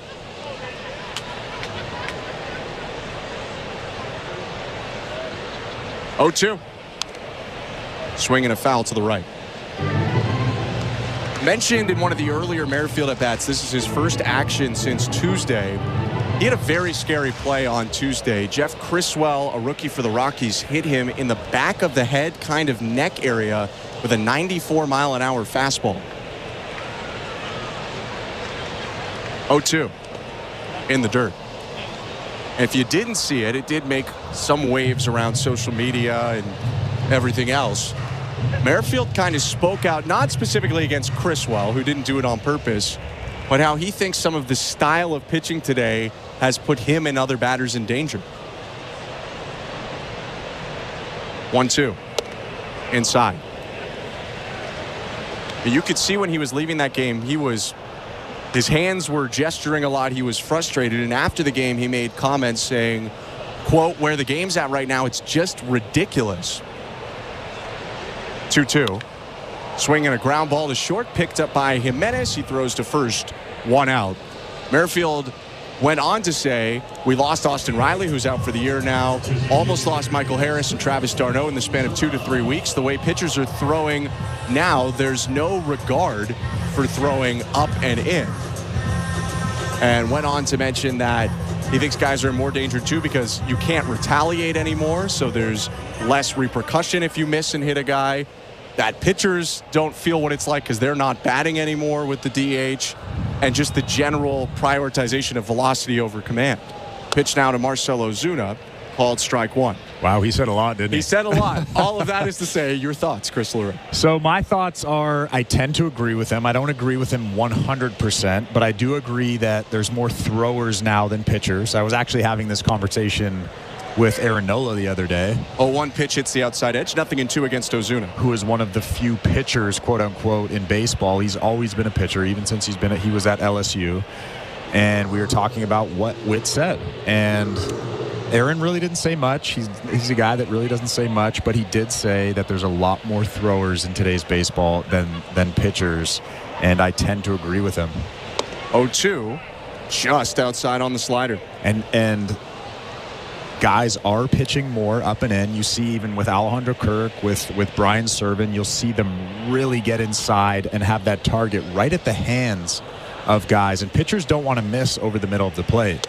1-2 pitch, called strike 3. Fastball looked low, but Gausman gets the call. 2 down. Another weird call from Bill Miller. That was very clearly not a strike, as Marcell Ozuna is slowly walking back to that dugout. He is upset. This injury report is brought to you by Bergmanis Prera Personal Injury Lawyers. If life has thrown you a curveball and you're striking out with your insurance company, get ahead of the count and call Bergmanis Prera Personal Injury Lawyers. You focus on getting better, and Bergmanis Prera will take care of the rest. Visit bplawyers.ca.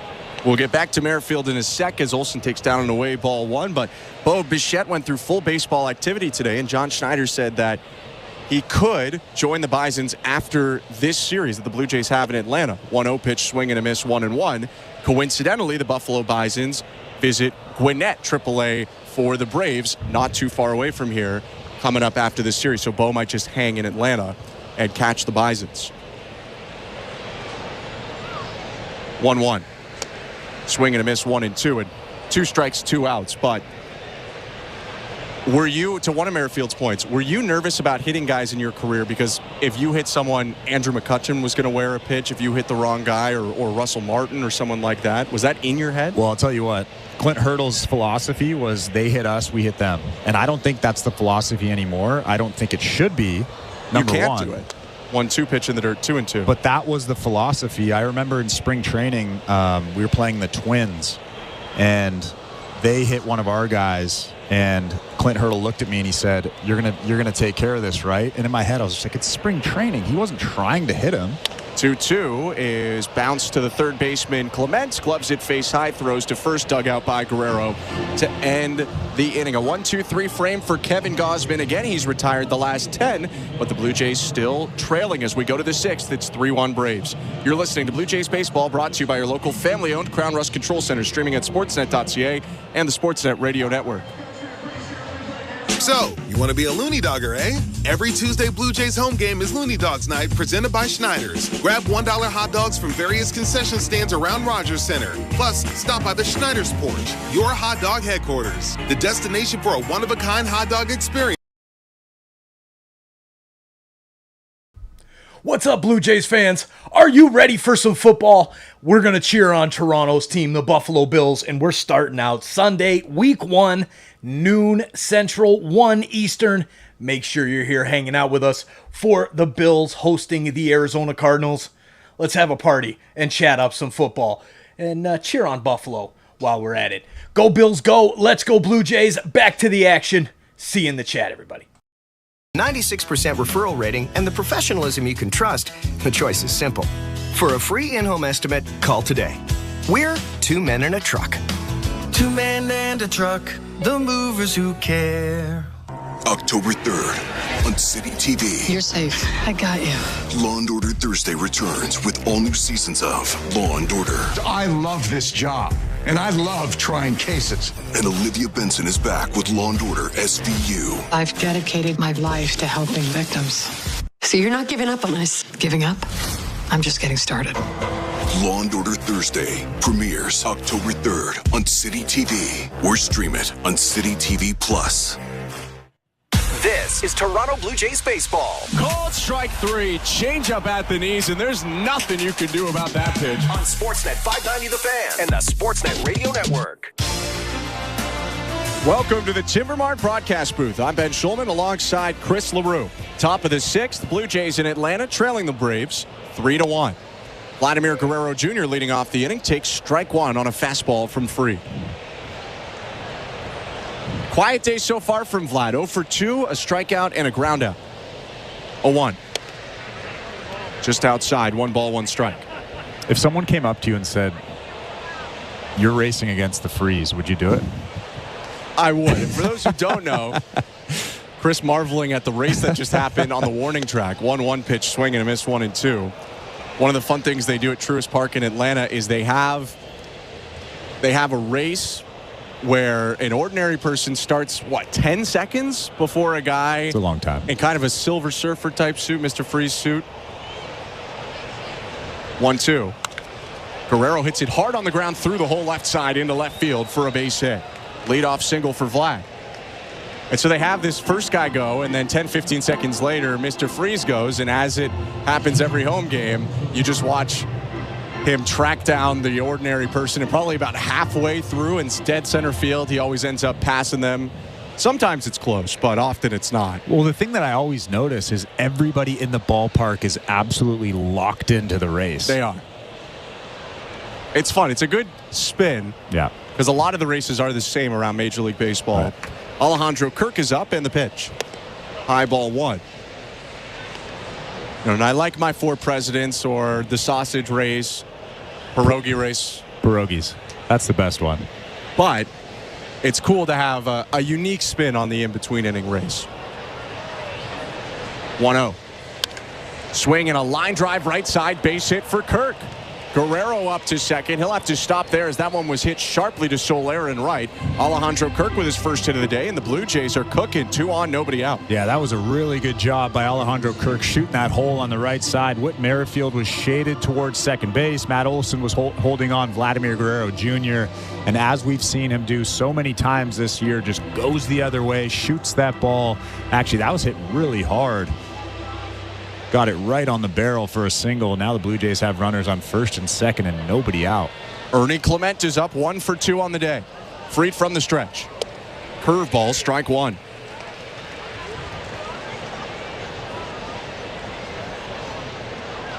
Freed's been dominant today. Over 70 pitches, but it's only the 6th inning. And he's given up 1 run that for now has gone unearned. 0-1. Swing and a foul ball. Clement hit it off his own foot. 0-2. In fact, Braves starting pitching in general is on a huge run. They've given up 3 or fewer earned runs in 24 straight starts. Club record is 25.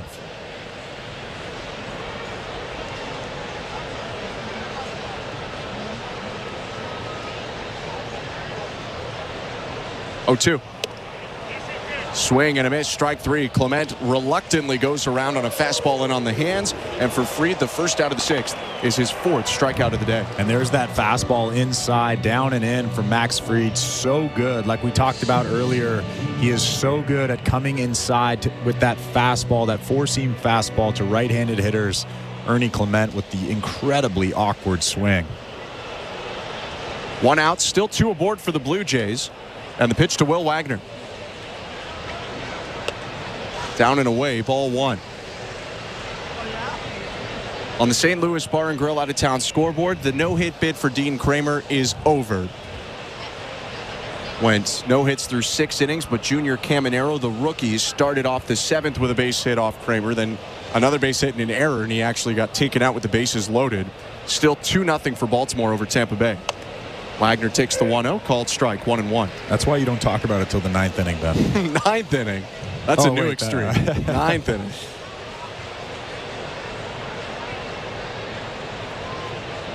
(3-1) Braves over Blue Jays in Atlanta. Guerrero on second, Kirk on first, 1 out, and the 1-1 to Wagner. Swing and a miss, 1-2.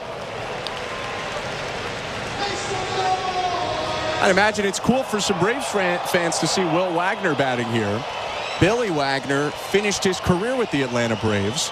Pitched his final season in 2010 with Atlanta and was an all-star in that season as their closer. Also pitched as an opponent as a Philly and Met. 1-2 pitch, and Will Wagner hits a foul to the right.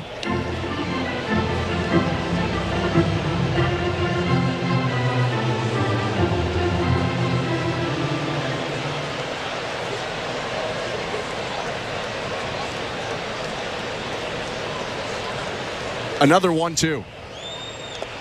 in the dirt. 2 balls and 2 strikes. Wagner started the hands on the breaking ball, but stopped him in time. Of course, those same fans don't want Will Wagner to get a base hit in this situation, but they appreciate the sentiment. Yeah. It's cool like seeing Cody Clemens play in Toronto until he hits a 2-run homer. Right. That decides the game. Right. 2-2. Called strike 3. Pitch looked a little bit outside, but it was a very good curveball from Fried. And now back-to-back strikeouts, 2 down. Yeah, that's a tough pitch, especially when you're thinking something hard, 95, 96 miles an hour, left-on-left situation. But like we talked about earlier, his breaking ball has so much movement on it. Such a tough pitch, especially as a left-handed hitter. 5 strikeouts now on the day for Fried, who's walked only 1. First pitch to Leo Jimenez, swing and a miss, strike 1. Back-to-back singles started this 6th for the Blue Jays, but Guerrero's still on second and Kirk's still on first now with 2 outs.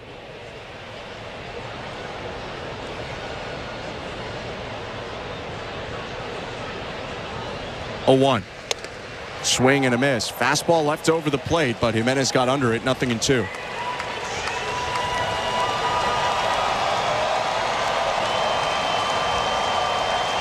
Best chance for the Blue Jays since they scored in the 3rd inning, but in danger of stranding both of their hits to start this inning.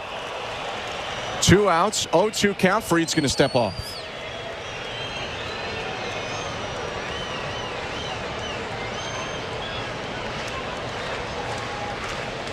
Lefty back on the hill and set at the belt.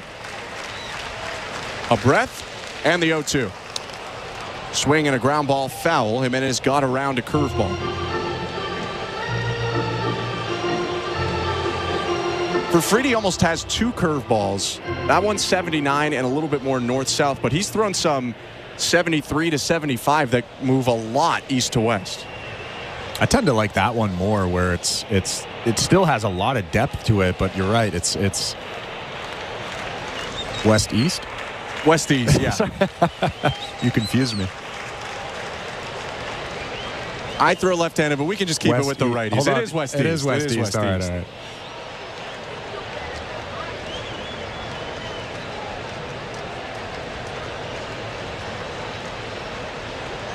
Another 0-2.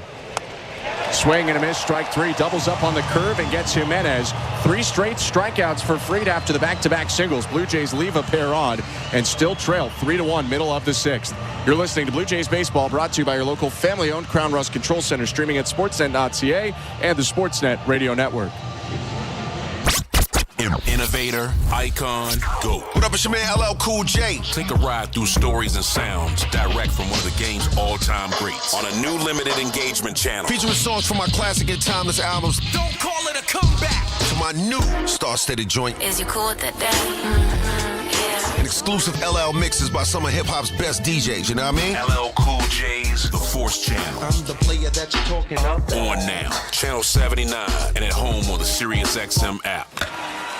You love listening to baseball. You love talking about baseball. You love yelling at your buddies about baseball because they love baseball, and so do we. That's why SiriusXM has the only channel on the radio dedicated to baseball 24/7. It's MLB Network Radio, SiriusXM Channel 89. News, opinions, passionate baseball talk from former players and GMs, plus interviews with players, managers, and executives, and much, much, much more. If you can hear me right now, you've got MLB Network Radio, SiriusXM Channel 89, and on the SiriusXM app. This is Dave LaGreca, creator of the biggest pro wrestling show on the planet, Busted Open.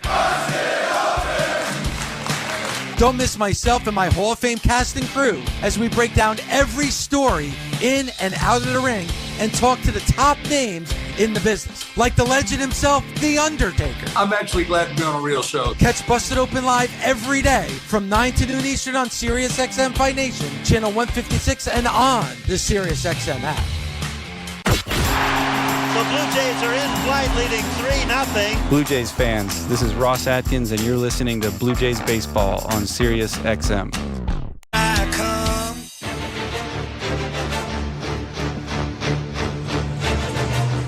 Bottom of the 6th inning, Blue Jays in Atlanta, trailing the Braves 3-1.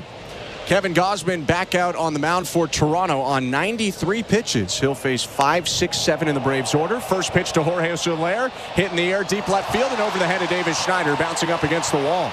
Schneider gets it back in quickly, but Soler with a stand-up double on the first pitch of the bottom of the 6th. Well, that was just a four-seam fastball left over the middle of the plate, and Jorge Soler just drills it over Davis Schneider in left field. Davis Schneider did a good job getting that ball one hop off the wall, but Soler way too fast, gets in there with a double. 26th double of the season for Soler, who was 4 for his last 44 coming into this game. So he will take that for sure. And the Braves now trying to put the Blue Jays away after Toronto squandered an opportunity in the top of the 6th. 3-1 Atlanta, Travis d'Arnaud. First pitch inside. Tommy Nance is now warming up in that Blue Jays bullpen. Gausman's thrown 95 pitches. A look at second. And pitch 96 goes to d'Arnaud. Misses low with the splitter.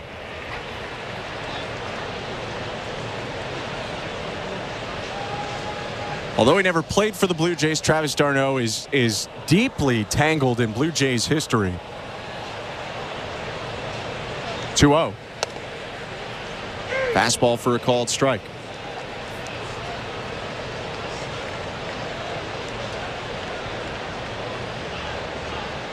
Catcher was the subject of 2 pretty massive Blue Jays trades.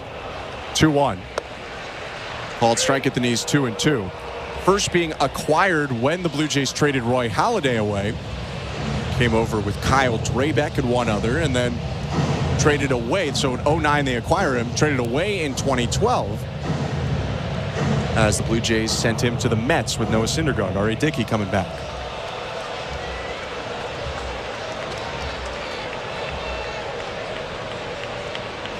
Two-two. Swing and a chopper. Hooks foul down the third baseline.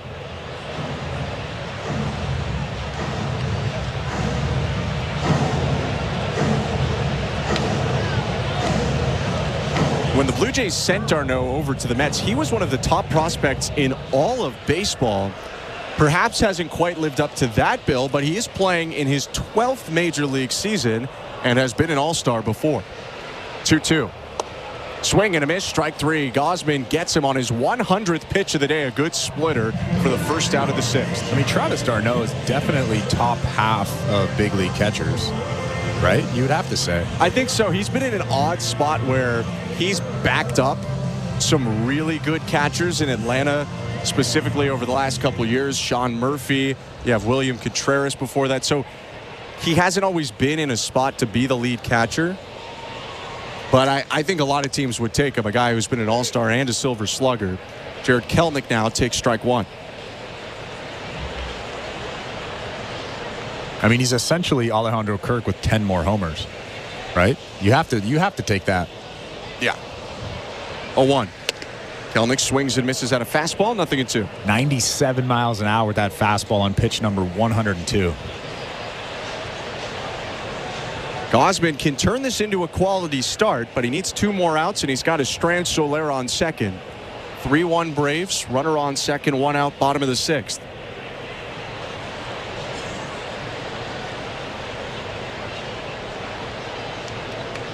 Two-strike pitch. Fastball popped up. Behind the plate foul. Kirk tosses away the mask onto the back warning track, makes the catch off to his left. And there are 2 outs. That was such a good job by Alejandro Kirk. I know that I pump his tires way too much, but that ball goes up. He takes the mask off. He holds it. He finds the ball, and then he whips the mask away. That's what you're supposed to do so you don't step on that mask. You see a lot of catchers just drop the mask by their feet, and then they get tangled in with that mask. But that was perfection from Kirk. And that was a play it's easy to forget now that a couple years ago he had trouble with as a young catcher, but you don't really ever see that anymore. Orlando Arcia is up, and he takes the first pitch low, ball 1. 2 outs, bottom of the 6th. Soler on second after the leadoff double.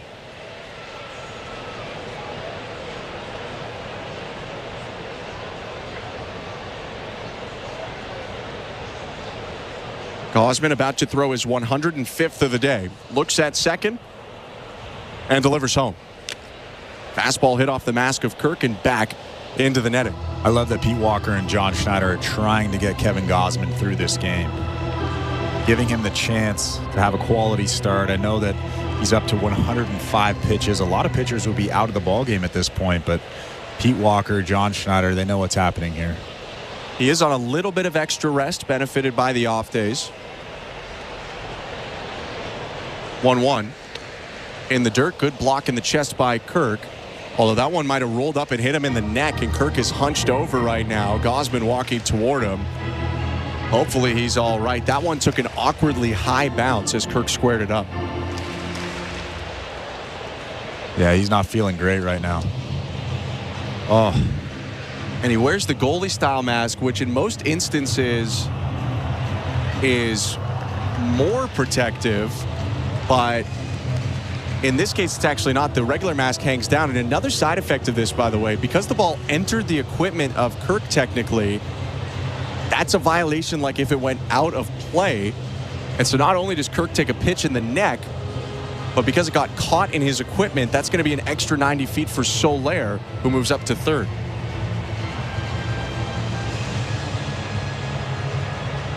I should know this, but that's not an error, right? No, I don't believe so. It's just nothing. It's just a ball out of play. Dead ball out of play. Yeah. And it continues. Because if that's an error, that's a tough error. Yeah, that would be a tough error. For Kirk, the best news is that he appears to be all right. With 2 outs, it's not the most consequential move, but Soler does move from second to third. 2-1 pitch now to Arcia.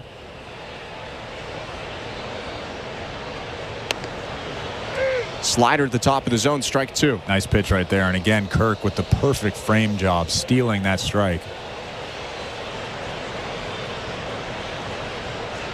107 pitches for the Blue Jays starter Kevin Gausman.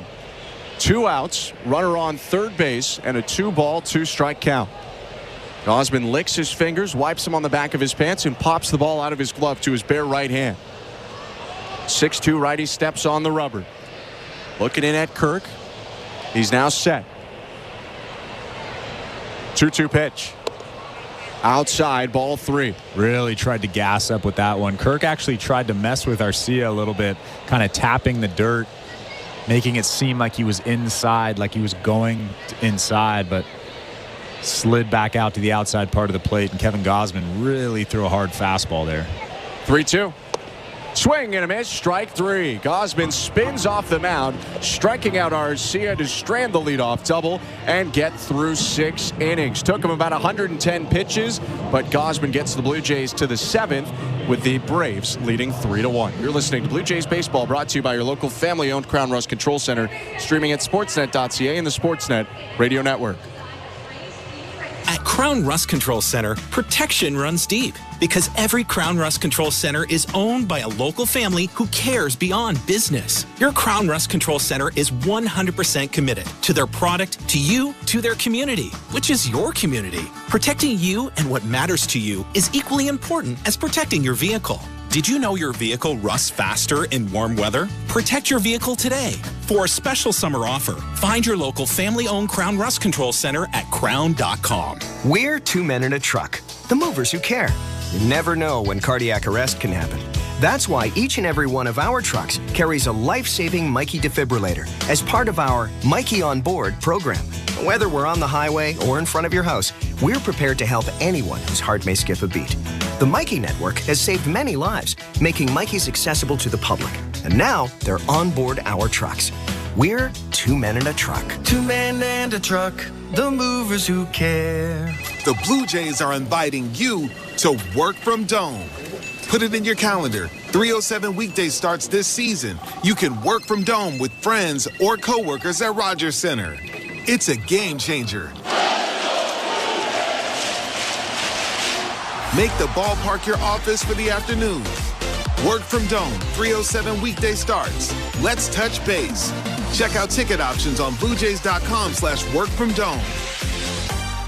This is Toronto Blue Jays baseball. Springer charges the ball to left field. It's in the seats, and the Blue Jays are on the board. On Sportsnet 590 The Fan and the Sportsnet Radio Network. 3 innings to go in Atlanta, top of the 7th, and the Blue Jays trailing the Braves 3-1. Davis Schneider leads off for Toronto. First pitch from Max Fried misses down and in, 1-0. New second baseman for the Braves, by the way, as we start this inning. Whit Merrifield out, Luke Williams in, 1-0.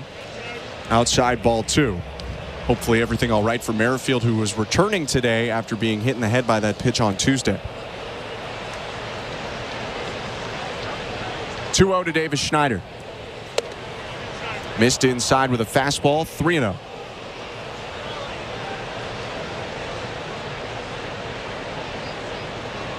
Schneider's walked a fair amount this year, 43 walks on the season. 3-0 pitch. Called strike, looked a little bit high, but that'll make it 3-1.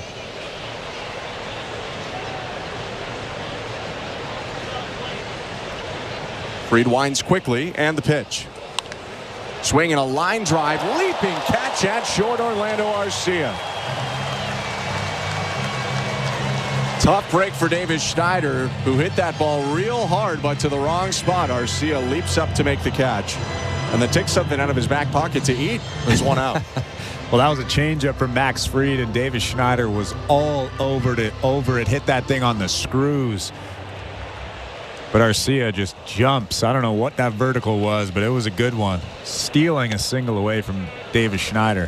First pitch to Nathan Lucas, runs inside, ball 1. And those are the sunflower seeds, I think, but it kind of looked like a bag of Skittles or something that came out of the back pocket. Now the 1-0 to Lucas. Outside. Let's take a quick peek at the St. Louis Bar and Grill out of town scoreboard. Yankees and Cubs played an early game today, Friday day game at Wrigley, and the Yankees shut out the Cubs 3-0.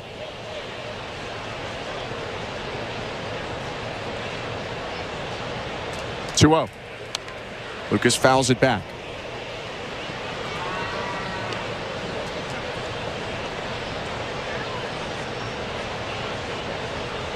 Aaron Judge drove in a run with a double in that game for the Yankees. Austin Wells had a pair of RBIs in New York's 3-0 win over Chicago on the St. Louis Bar and Grill out of town scoreboard. He's slowed down a little bit, hasn't he? 2-1 to Lucas, hit foul, 2-2. Not like a homer every game now. Yeah. Well, you were right. When I asked you if he's going to get 63, you said you don't think so, and he still could. We got to be careful there. You never know. He could hit 10 home runs in 6 games, knowing that guy. But the point that I was making when you were asking me then, I think, holds that everyone gets in love with the pace. Well, sure, when he's hit 5 home runs in 4 games, then the pace is going to rocket up to 60, but he's going to go a couple games without a home run. 2-2. Swing and a miss, strike 3. Big sweeping curveball gets Lucas to swing and miss. And for Fried, 7 strikeouts now for the last 5 batters. Yeah, he's really locked in, especially with that breaking ball. That last one right there looked like a strike and then just dove out of the strike zone. Lucas was way out in front of it for strike 3. This could be the last inning for Fried. He's about to go 4th time through as he pitches to George Springer. Lefty's pitch. Swing and a high fly ball deep left field, but it hooks foul into the seats. Well, that was a break for Fried. He hung a 72 mile per hour curveball, one of his slowest pitches of the day, but Springer a little too far out in front. 0-1 pitch outside with the changeup.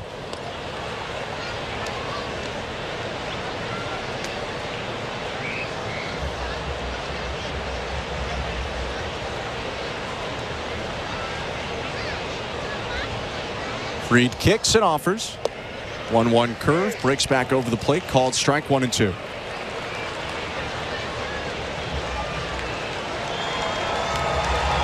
(3-1) Braves, bases empty, top of the 7th. Fried shakes his head, now nods, and steps back onto the rubber. With 2 outs, the 1-2, no.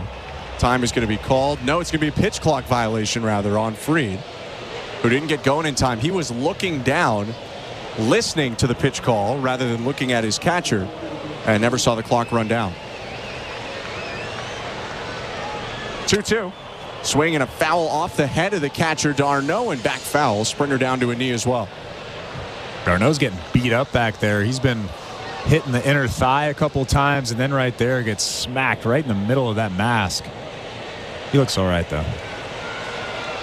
Life of a catcher, 12th year for d'Arnaud. 2-2. Low ball 3. Pretty good curve, but a better take by Springer. He took that with ease, too. Almost like he noticed it out of the hand.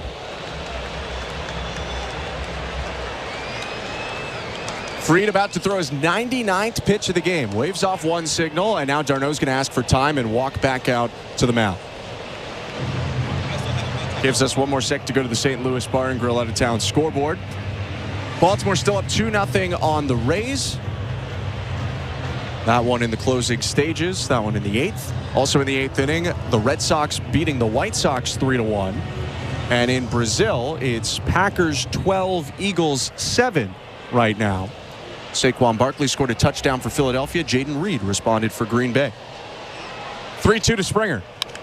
Swinging a line drive right center, base hit. Punch that one in between the second baseman Williams and the first baseman Olsen. And the Blue Jays have a base runner with 2 outs, and now the tying run coming to the plate. That's a pretty swing right there from George Springer. 95-mile-an-hour fastball, 4-seamer, down and away. He just goes with it and shoots it into right field. Good swing. Fried left in now to throw his 100th pitch. It'll go to Dalton Varsho in a left-on-left matchup. Lefty in the set. And the pitch. Swing and a miss. Strike one.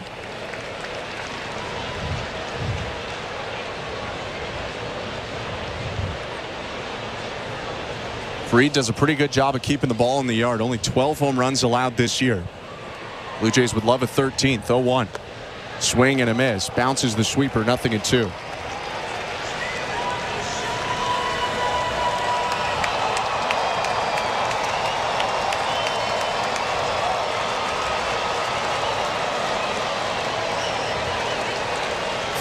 Braves over Blue Jays. Springer on first. 2 outs, top of the 7th. And the 0-2 pitch to Dalton Varsho. Bounce to breaking ball again. This time Varsho lays off. Springer takes off in the throw. Skips into center field. Springer up and running to third, and he'll jog in there. It'll be a wild pitch and then an error on the catcher d'Arnaud. If the throw's there in time to second, they might have had George Springer, but instead he makes it all the way to third. Yeah, that was a wild throw from Travis d'Arnaud to the third base side of second base, and Arcia was trying to catch it as he was spinning. Didn't get the leather on it, and George Springer ends up at third base. So an error on the Braves catcher. By the way, worth clarifying that Alejandro Kirk did receive an error last inning when the ball went in his mask. 1-2 to Varsho. In the dirt again, this time picked by d'Arnaud, and that saves a run.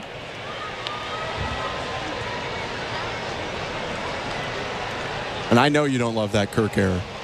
No. Ball gets stuck in his equipment. Any catcher does not like that. No. That Kirk error. Former catcher Varsho at the plate. 2-2. Swing and a miss. Strike three. Goes back to the breaking ball in the dirt. It's picked up off the dirt by d'Arnaud. Flips it over to first to complete the strikeout. The 8th on the day for Fried, who's thrown 7 innings of 1-run ball. The 7th inning stretch. 3-1 for the Braves. You're listening to Blue Jays Baseball, brought to you by your local family-owned Crown Rust Control Center, streaming at sportsnet.ca and the Sportsnet Radio Network. Timber Mart is Canada's building center, a solid neighbor to call upon when you've got a job to do. Your dependable home improvement store that offers the added value of air miles. Cheers, insiders. Thanks for hanging out with us for this Toronto Blue Jays game. I just wanted to take a minute and say thank you so much for hitting that subscribe button and becoming an insider. We are almost at 37,000, and it is insane to see this amount of growth. But it's Toronto, and we knew Toronto sports fans could do big things. That's why we're here. So let's cheer on our Blue Jays, and let's get back to the action. But before you do that, if you're new, please hit that subscribe button and turn on that bell so you don't miss it when we go live for every single Toronto sports game. We'll see you guys back in the chat. Thanks for being an insider. Go Blue Jays, go. Your home, your cottage, your garage, whatever needs your attention first, check the most visited spot on our website for ready-to-order plans to get the job done with Canada's Building Center. Visit timbermart.ca. September 25th. We're going in. Chicago Wednesday returns on City TV. Police! Get back! We all face fear. Crazy upside-down world out there. But only heroes run towards it. If someone is in trouble, you do whatever you gotta do to help them. You do what it takes. You're gonna be okay. We got you now. Chicago Med, Fire and PD. New season's premiere, September 25th on City TV. Or stream it on City TV Plus. This is Toronto Blue Jays baseball. Next pitch, Moniak takes off. It's low a ball, throw down to second. They got him! On Sportsnet 590 The Fan and the Sportsnet Radio Network. Home half of the 7th inning. Braves 3, Blue Jays 1 at Truist Park in Atlanta. I'm Ben Schulman alongside Chris LaRue. Thanks so much for sticking with us tonight.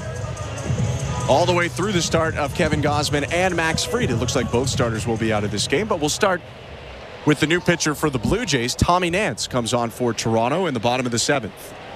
13th appearance for the righty reliever, 3.29 ERA. And his first pitch goes to Gio Urshela, the 9-hitter. Fastball, top of the zone, strike one. Tommy Nance has been great this season. He's had a couple speed bumps, but we've heard John Schneider talk about the breaking stuff, the fastball command. I mean, he's a guy that I would love to see in this bullpen in 2025. 0-1 slider is popped up back of second. Will Wagner on the center field grass makes the catch, 1 out. It will be very interesting to see what happens with some of these guys that the Blue Jays have picked up. They've picked up a good handful of guys. Some of them we haven't even seen at the major league level, but have been at the minors or who have been hurt in different contract situations for different guys, but who might get a major league deal, who might get a minor league deal with a spring training invite. Pitch now to Michael Harris. Outside and high, ball one. And a lot like the Bowden Francis situation, where having him in your starting rotation saves you a ton of money. Having a guy like Tommy Nance, Brendan Little, that saves you not a lot of money, but it saves you money. 1-0. Swing and a miss. Obviously, bullpen arms get paid a lot less than starting arms, but at the same time, every dollar counts. Yeah, and I think no one has said this. This is just my read. That the strategy is to try to spend as much on the lineup as possible. Next pitch is chopped on the ground to first. Guerrero gloves it, flips back to Nance covering, 2 down. And so the less you spend on relievers and starters, the more you have to go after some pretty big and expensive free agents that are going to be out there this year, like a Santander, a Walker, a Pete Alonso, Tyler O'Neill, Willie Adames. Pick whoever you like or are putting in your fantasy 2025 team. Whether it's Tommy Nance, Bowden Francis, or others. A good Bo Bichette. Add that to the lineup. That helps a lot. Pitch now to Luke Williams, batting for the first time today. Right-handed hitter hooks it foul, 0-1. Williams entered defensively in the top half of the inning for Whit Merrifield.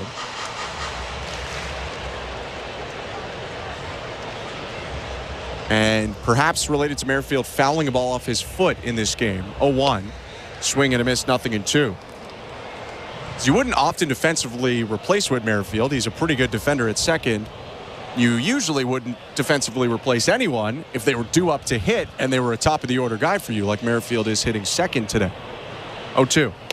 Williams swings and misses at a slider. Strike 3. Very quick. 1-2-3 inning for Tommy Nance. 8 pitches, and he strikes out Williams to cap it off. We go to the 8th. 3-1 Braves over Blue Jays. You're listening to Blue Jays Baseball, brought to you by your local family-owned Crown Rust Control Center, streaming at sportsnet.ca and the Sportsnet Radio Network. This is Jim Gray, excited to announce 3 new voices to the Let's Go team for the 2024 NFL season. 6-time Super Bowl champion head coach Bill Belichick. There's definitely great lessons I've learned from him, and he's a great football coach. 3-time NFL Pro Bowler from the Las Vegas Raiders, Max Crosby. He is smothered and brought down, Max Crosby. And Hall of Fame sports writer Peter King. Catch Let's Go every Monday at 6 p.m. Eastern on Mad Dog Sports Radio and on the all-new Sirius XM app. Are you regretting eating that gas station hot dog? Yeah, we know. We've been there too. This is a message for baseball fans like you. Did you know that you get a channel that's talking baseball 24/7 as part of your SiriusXM subscription? What? Our lineup includes shows hosted by former big leaguers and executives. Plus, you'll hear from 17 managers each week. MLB Network Radio is on SiriusXM Channel 89, or just search MLB Network Radio on the SXM app. SiriusXM Sports. We're more than just a game. The NASCAR Cup Series is on SiriusXM. Let's go, man! We're back on the track Sunday, 2 p.m. Eastern. It's the Quaker State 400 from Atlanta Motor Speedway. Checker flag, baby. Yeah! On SiriusXM NASCAR Radio Channel 90 in the car and on the all-new SiriusXM app. Yeah! Get closer to everything that moves you wherever you are with the SiriusXM app. Let's make some smoke and drink some beer. Yeah! Hey everyone, it's Justin Turbin, your 24/7 home for hoops all year long is SiriusXM NBA Radio Channel 86 and the SiriusXM app. Just search NBA Radio. Radio Network. Welcome to the Timber Mart broadcast booth. I'm Ben Schulman. To my left is Chris LaRue. Show Ali, our host and producer today. Our technical director is Tom Young. Stick around after the broadcast. Blair and Parker have Blue Jays talk coming up after this one wraps up. But still 2 innings to be played and a lot to be decided. It's 3-1 for the Braves over the Blue Jays. First pitch of the inning goes to Vladimir Guerrero Jr. Called strike, 0-1. New pitcher into the game for the Braves is the righty Joe Jimenez. Cuban righty in his 8th major league season delivers, and Guerrero fouls it back 0-2. Nice year for Jimenez, maybe the best of his career. 58 appearances, a .264 earned run average in 58 innings. Next pitch is lined by Guerrero to center field. Charging in, it's caught by Harris, knee high. And there's one out. That was a nice play from Harris out there. That ball had a ton of backspin on it. Just hung up just a little bit too much. Thought that ball was going to drop in front of Harris, but like we've seen so often, Vladimir Guerrero Jr. hits it a little bit too hard.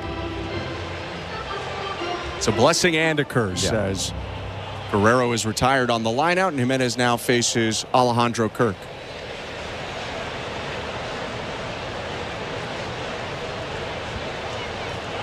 Kirk 1 for 3, singled in the 6th inning. The pitch. Breaking ball down and away, ball 1. Slider, four-seamer changeup for Jimenez, who's slider, four-seamer to righties, a little bit more four-seamer happy to lefties, and will mix in his changeup to left-handed hitters. Another slider to Kirk, a right-handed hitter, and he takes it for strike 1.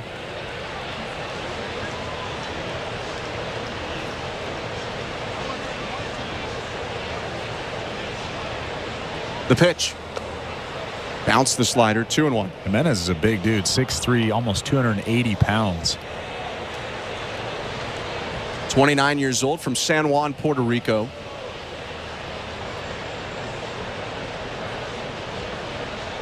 (2-1). Outside 3-1. Puerto Rico is one of 3 countries where you're draft eligible: U.S., Canada, Puerto Rico. Yet he went undrafted and signed with the Tigers in 2013.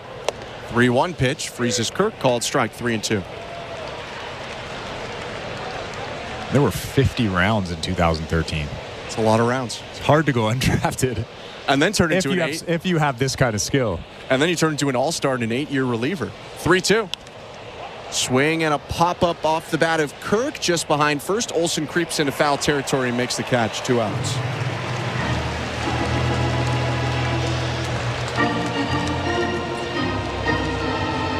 Jimenez debuted for the Tigers in 2017, made the All-Star game in 2018 as a non-closer reliever.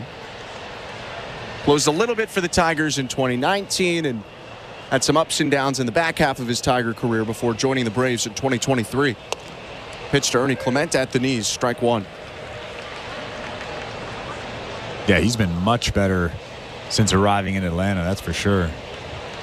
The Braves have just constructed these monster bullpens last couple of years. So one pitch is hit in the air by Clement. Shallow left center. Harris coming in, calls for it, makes a two-handed squeeze and ends the inning. 1-2-3 from Joe Jimenez sends us to the bottom of the 8th inning.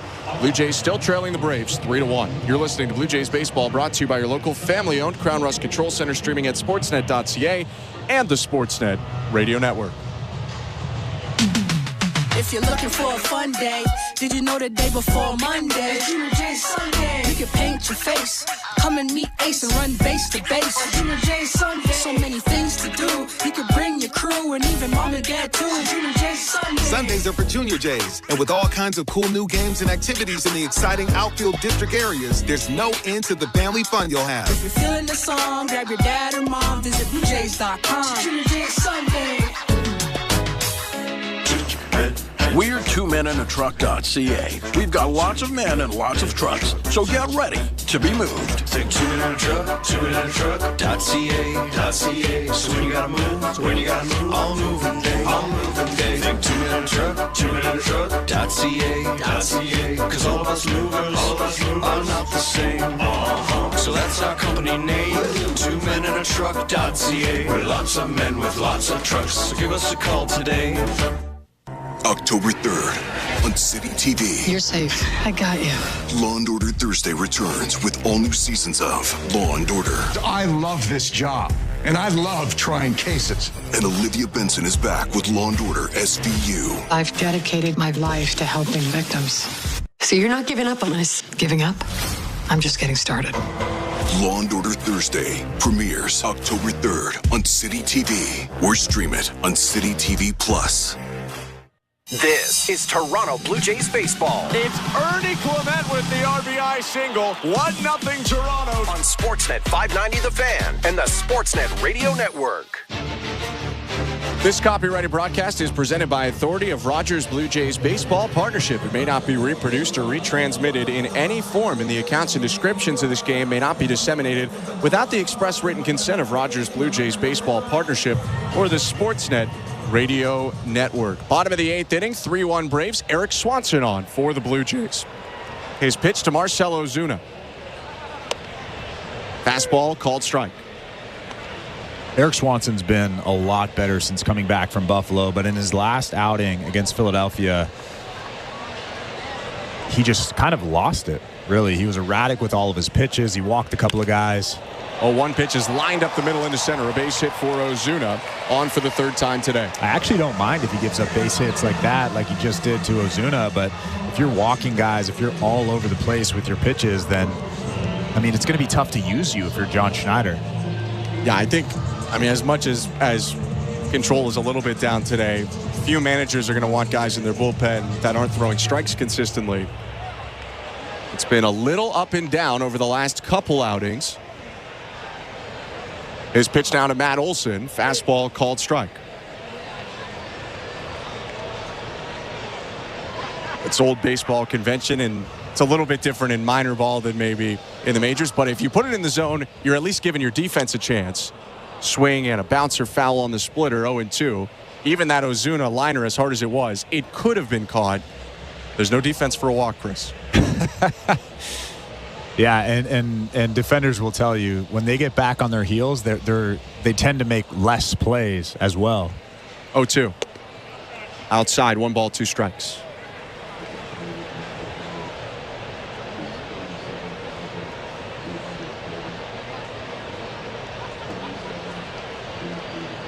Swanson peeks over his left shoulder, twists and delivers.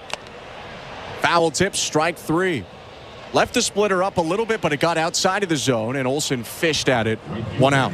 Yeah, not a great split finger right there. Didn't really get on top of it, but like you said, it had a decent amount of run to it, running away from Matt Olson's bat. He kind of just waved at it. It almost looked like he was expecting a fastball in that situation there, but regardless, 1 out. Eli White pinch hitting now. And his first pitch is cut on and missed, strike 1. White batting in the spot of Jorge Soler. Not getting a platoon advantage or anything, so we'll see if there's any update on Soler, who was having a great day, a walk and a double. 0-1. Foul tip, 0-2. And if I'm Eric Swanson, I just keep climbing the ladder. 2 elevated fastballs there that were in the strike zone. Go a little bit higher. See if you'll offer at it. 0-2. Slider hit out of play foul. For White, this is his 20th game of the season, or 19th rather. 261 batter, 1 home run. Spent the last couple years up and down with Atlanta, and 3 years before that up and down with the Texas Rangers. Another 2-strike offering. Fastball just missed up top. Thought he might have had him because it's been a bit of a big zone from Bill Miller today, so pitchers have gotten away with a little bit. Yeah, it might have clipped the top of that strike zone. It looked like Alejandro Kirk thought that thing was a strike. He took a long time getting it back to Eric Swanson. Runner on first, 1 out. And the 1-2. Fastball up top, hit back foul by White, and they are starting to go up there like you were mentioning. Yeah, I like that, especially when you see a guy swing and miss at a fastball that's elevated twice. You blow 2 fastballs by him. Why slow it down? He hasn't shown that he can hit that fastball. Keep going up. Climb the ladder just a little bit. 1-2. Swing and a miss, strike 3. They change the pace with a splitter down and in, and it's back-to-back strikeouts for Eric Swanson. That was a really good split finger. Not like the one he threw to Matt Olson. He got on top of that pitch. It looked like a fastball and then just dove out of the strike zone. That's one of his best split fingers I've seen in a little while.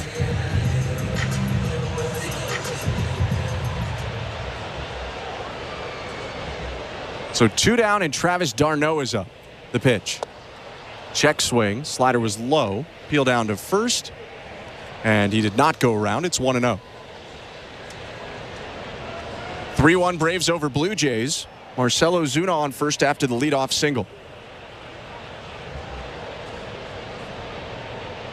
Swanson rocks back and deals. Swing and a fly ball left field line, hooking way foul into the third deck.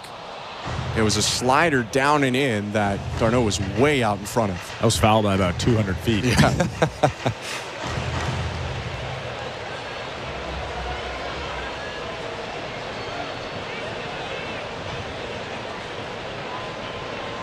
One. Fastball up top, misses. 2-1.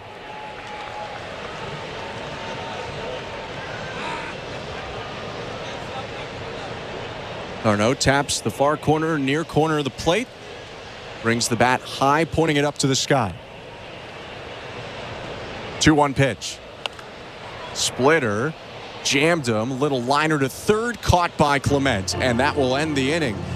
Nice frame from Eric Swanson after the leadoff single. 2 strikeouts and a lineout, and it's a scoreless bottom of the 8th. Last chance for the Blue Jays. Top of the 9th next. Toronto down 3-1 to the Atlanta Braves. You're listening to Blue Jays Baseball, brought to you by your local family-owned Crown Rust Control Center. Streaming at sportsnet.ca and the Sportsnet Radio Network. We're going to make this country greater than it's ever been. We will move forward. Hear the ABC News presidential debate live on the SiriusXM News and Political channels with post-debate coverage on Triumph, POTUS, SiriusXM Patriot, and SiriusXM Progress. Call in to have your voice heard. My generation wants answers. And hear special coverage from ABC News Live beginning at 7 p.m. East on Channel 370. The ABC News presidential debate Tuesday on SiriusXM. Every night after the final out, the Round Trip Roundup brings you the scores, highlights, and analysis from every game across Major League Baseball, all in less than 30 minutes. Swung on and missed, strike 3 and a no-hitter. It's the perfect way to get caught up on all the night's biggest home runs and best performances. And a high drive, deep right center. It's the Round Trip Roundup on MLB Network Radio every night on SiriusXM Channel 89 and every morning on the SiriusXM app. Wake up! Wake up, everybody! This is Steve Phillips from the leadoff spot on MLB Network Radio. Join me and former Major League Baseball players Eduardo Perez and Xavier Scruggs as we react to all the latest news and scores across baseball and have plenty of fun along the way. Steve, you were so right about that. I don't know if anybody else thinks we're funny, but I think we're funny. Why are you putting us or we into this? The leadoff spot, weekdays at 7 a.m. Eastern on MLB Network Radio, Channel 89, and on the SiriusXM app. And it's gone! Jays fans, this is John Schneider, and you're listening to Blue Jays Baseball on SiriusXM. There's the exclamation point for all assembled here at Rogers Center. Radio Network. Ninth inning in Atlanta, the Blue Jays trailing the Braves 3-1. Thanks so much for sticking with us. I'm Ben Schulman alongside Chris LaRue. Show Ali, our host and producer, and our technical director is Tom Young. On the mound for the Braves, trying to close out an Atlanta win, closer Raisel Iglesias, who's had a dominant 2024 season. 58 innings, a 124 earned run average, and 30 saves in 33 attempts. I mean, those numbers are gaudy, aren't they? 30 saves, 1.24 ERA. Doesn't get much tougher than that. Iglesias will get 6, 7, 8 in the Blue Jay order. Will Wagner leads off. The pitch. Swing and a hot shot foul down the right field line. 34 years old, still getting it done for Iglesias. On his third team, a longtime Cincinnati Red, 15 to 20. Then he was a 2-year Angel, traded at the 2022 deadline to the Braves. Next pitch, swing and a miss. Really good changeup at 90 miles an hour, gets the whiff, and it's 0-2. Changeup is his lead pitch. Is going to throw it about a third of the time. Four-seamer and slider factor in as well. Also a sinker. 0-2. Swing and a foul back through the change again, but left it a little bit up. And Wagner hits it off to the left. And the reason why that changeup is so good, his fastball and his changeup have the exact same arm speed. Almost impossible to tell what pitch is coming if you're a hitter. Iglesias winds and deals. Misses high and outside, ball one. Decent chance that Iglesias will see some pinch hitters this inning. Blue Jays have a lot of lefty bats on the bench. 1-2. Called strike three. Perfectly fit that fastball to the top of the zone, and he freezes Wagner for the first out of the ninth. Well, it looked like Will Wagner thought that was a ball, but I don't think that was it. I think he was just frustrated that was a perfect pitch, and he couldn't do anything with it as he walked back to the dugout. You can't paint the top corner on the inner half. Better than that. One down, and here's a pinch hitter for the Blue Jays. Spencer Horwitz is batting now in the spot of Leo Jimenez. One out, base is empty. The pitch. Outside, ball one. Toronto also has Addison Barger, Joey Loperfido, Brian Servin, and Luis De Los Santos on the bench. And Loperfido is standing on deck right now in what would be Davis Schneider's spot. The pitch. Horwitz takes it for a strike, 1-1. Iglesias really doesn't walk many guys either. Only 10 walks in almost 60 innings.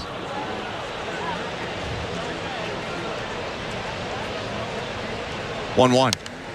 Swing and a foul back, 1-2. And the Blue Jays have lefties who hit righties well. That's why you're making some of these moves like Horwitz pinch hitting.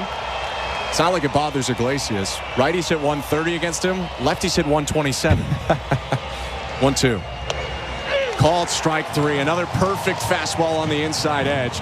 And I just don't know what Blue Jays hitters can do right now. 2 down. Yeah, again, it seemed like Horwitz was just frustrated with how good that pitch was. Arched his back, kind of dipped his head, and slowly walked back to that dugout. That is the perfect pitch, coming back over the strike zone at 96 miles an hour from Iglesias. 2 down, Joey Loperfido pinch hitting. Iglesias' pitch.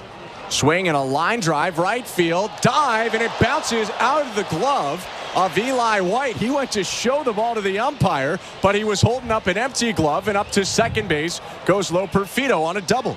Well, the only thing that changes is that there's no forced play at second base anymore because the runner moved from first to second. Other than that run really doesn't matter.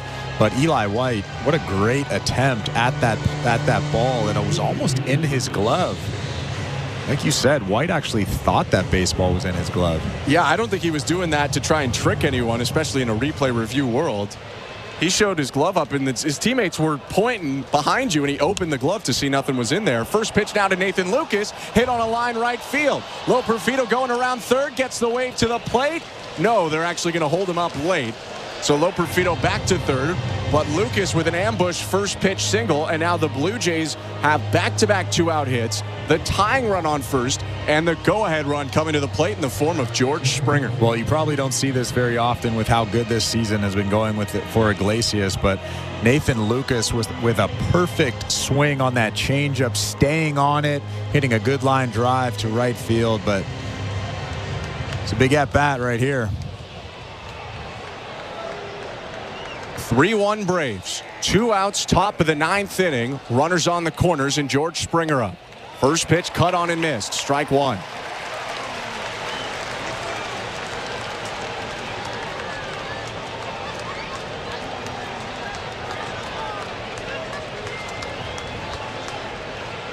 The 0-1. Swing and a miss, 0-2. Iglesias hasn't allowed a run since early July, hasn't allowed an earned run since June 16th. Fans on their feet, 0-2, down and away, ball one. That's 26 appearances in a row, by the way, in over 30 innings of work that he has not allowed an earned run. That is just silly. Blue Jays threatening, though, after back-to-back hits. Go ahead, run at the plate, 1-2. Swing and a miss, strike three. Gets him on the slider and a point up to the sky by Iglesias as the Braves take the game 3-1. Well, the Blue Jays had their chances. They had runners on first and second a couple of times and nobody out, but they couldn't come through. And then there was Kevin Gausman. Kevin Gausman pitched really, really well today, giving up 3 runs in that second inning. And it almost seemed like that second inning was a completely different guy out there. In the first inning and then third inning through 6th inning, he was locked in, a lot of command of all his pitches. So like I said, Kevin Gausman pitched well today, but he gave up 3 runs in that second inning, and that was it. Blue Jays pitching good, but Braves pitching even better. They did not allow an earned run today. We will take a quick break following this Braves win. Wrap it up on the other side and get you over to Blue Jays talk in just a second. Final score, Braves 3, Blue Jays 1. You're listening to Blue Jays Baseball, brought to you by your local family-owned Crown Rust Control Center, streaming at sportsnet.ca and the Sportsnet Radio Network. Hi, I'm Buck Martinez, live from the showdown between Pizza and inflation. First to the plate, Pizza's big hitter, fixed rate pizza. An extra large 4-topping pizza for a fixed price of $17.99 until the end of 2024. I dare say, folks, inflation stands no chance against this all-star. Here's the delivery. And inflation strikes out. That's a swing and a drive for fixed rate pizza. Lock in yours today. Order pizza.ca. We're 2 men and a truck. So, you're moving to a new home, and all that's left to do is to call a mover you know you can trust. Well, naturally, you think 2 men and a truck, since you know they have lots of men and lots of trucks. They'll wrap, pack, and move everything you own. With a 96% referral rating and the professionalism you can trust, the choice is simple. For a free in-home estimate, call today. We're 2 men and a truck. 2 men and a truck, the movers who care. So, you want to be a Looney Dogger, eh? Every Tuesday Blue Jays home game is Looney Dogs Night, presented by Schneider's. Grab $1 hot dogs from various concession stands around Rogers Center. Plus, stop by the Schneider's Porch, your hot dog headquarters. The destination for a one-of-a-kind hot dog experience with excellent ballpark views. So, whether you're the relish ringleader or 7th-inning snacker, no Blue Jays game is complete without hot dogs. Don't miss out on this delicious deal. Looney Dogs Night, presented by Schneider's. For tickets, visit BlueJays.com. At Crown Rust Control Center, protection runs deep because every Crown Rust Control Center is owned by a local family who cares beyond business. Your Crown Rust Control Center is 100% committed to their product, to you, to their community, which is your community. Protecting you and what matters to you is equally important as protecting your vehicle. Did you know your vehicle rusts faster in warm weather? Protect your vehicle today. For a special summer offer, find your local family-owned Crown Rust Control Center at crown.com. This is Toronto Blue Jays baseball. Fastball hit to center field. Varsho with a dive, and he makes the catch. On Sportsnet 590 The Fan and the Sportsnet Radio Network. Blue Jays fall to the Atlanta Braves 3-1 in the series opener. A great pitching matchup, and it lived up to the bill today. Kevin Gausman and Max Fried faced off. And, Chris, you talked about Gausman's start at the conclusion of the game. He goes 6 innings, 6 hits, 3 earned runs, 3 walks, 5 strikeouts. Pretty simple for him. It all centered on a tough second inning. Max Fried on the other side, 7 innings, 5 hits, 1 run. It was unearned. No earned runs for Fried. A walk, a hit batter, 7 strikeouts. What did you think he did so well to shut down the Blue Jays. Well, you mentioned it during the broadcast. He doesn't give up many home runs, and the reason for that is, number one, he mixes up his pitches really well. The curveball's great, and obviously the fastball, but he lives at the bottom of the zone, only elevates when he really wants to, and he did that to perfection today. It was clinical how good he was. The fastball sat around 95, 97, located it down and in multiple times to multiple guys, and then we saw that big breaking curveball a few times. It's just like... It's almost unhittable when he's this locked in. Blue Jays didn't get many chances. They didn't totally capitalize on all of them, leaving on 9 today. But if there was one guy that stood out offensively today, it was Nathan Lucas. Came up with a hit in the 3rd and scored the only Blue Jays run, then a hit again in the 9th to put the Blue Jays in a position where they had a go-ahead run at the plate with 2 outs in the 9th. And it's only 4 games. But he continues to be one of the hotter Blue Jays right now. Well, we knew that he dominated the minor leagues. And I know that doesn't mean everything, but to me it means that he knows how to hit. He uses the big part of the field, and he has somewhat of an approach up there. This guy hit .366 in 2023. I know that, like I said, I know that doesn't mean everything, but it just tells me that he has a very good idea when he's up there. And even today against Max Fried, he had an idea, he swung at good pitches, and he made good contact. Blue Jays could not get enough good contact, though, off Fried or Joe Jimenez or Raisel Iglesias, who had an electric save with 3 strikeouts to strand 2 and win it for the Braves. Atlanta wins 3-1 final. Blue Jays score 1 run on 7 hits, 1 error, 9 left. 3 runs for the Braves, 7 hits, 2 errors, 6 left on. The win for Max Fried is 9-8. The loss for Kevin Gausman, he is 12-11, saved 31 on the year for Raisel Iglesias, 2 off his total from all of last season. The Blue Jays are now 67-75. The Braves 77-64. And game 2 will go between these two teams at the exact same time coming up tomorrow. 7:20 first pitch. Jose Barrios going for the Blue Jays. We hope to see you there. For our technical director tonight, Tom Young, our host and producer, Show Ali, and my partner, Chris LaRue, I'm Ben Schulman saying thanks so much for tuning in. Hope to see you tomorrow. Have a great rest of your night.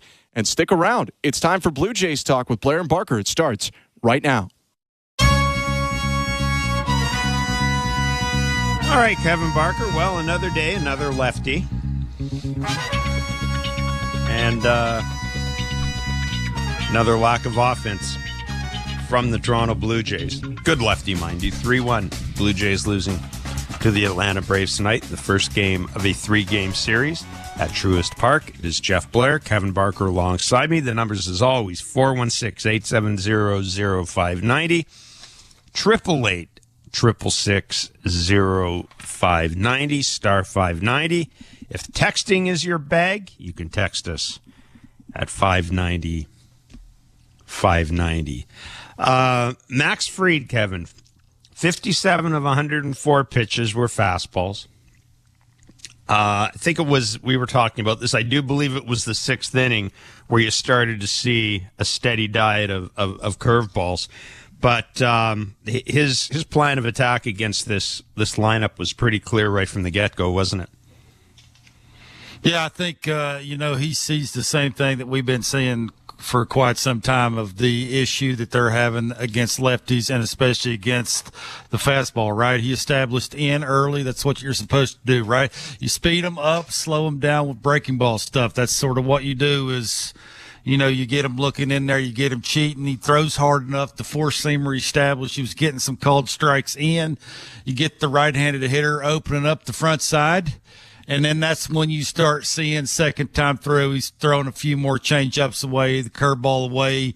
He'll tunnel the sinker in with the change-up. It's hard to tell the difference, just a mile per hour. I mean, most of today was Fried. But I think it is, to the point now where it's just, how do they figure out, Jeff, as a lineup, as an organization, start hammering fastballs again? Look, being the bottom feeders of attacking and hitting for average against four-seamers, there's just no excuse for it. Whether that's an organizational thing, whether that's a talent thing, whether that's a coaching staff thing, I would think in the offseason, as soon as it's over, you got to figure that part of it out. You got to get either a bunch of dudes in here who know how to hit a hater, or you change the mindset. Either they're not looking for it or either they can't hit it. That, I think, is the thing you got to figure out as quick as possible and correct that. And then if you get good at that, then hopefully you're a better offense. So, yeah, you tip your hat to a good pitcher, but also I think this just, again, shines the light on just the issues lineup 1 through 9 has, and sometimes against a good pitcher, how easy it is to work through it with a fastball. Yeah, Buck and Dan both made this comment during the game, and I thought it was really telling. We're seeing now against teams like the Phillies and teams like the Braves, certainly the Phillies, who I don't think anybody would be surprised if they're in the World Series this year. Atlanta, they might have a harder road to hoe because of their injuries. But, Kevin, you really do see the difference in quality of lineups when you see the Jays play good teams. It's stark. And this Braves team, again, they're not all healthy. By no stretch are they healthy, but you still got the sense that there was more threat to their lineup.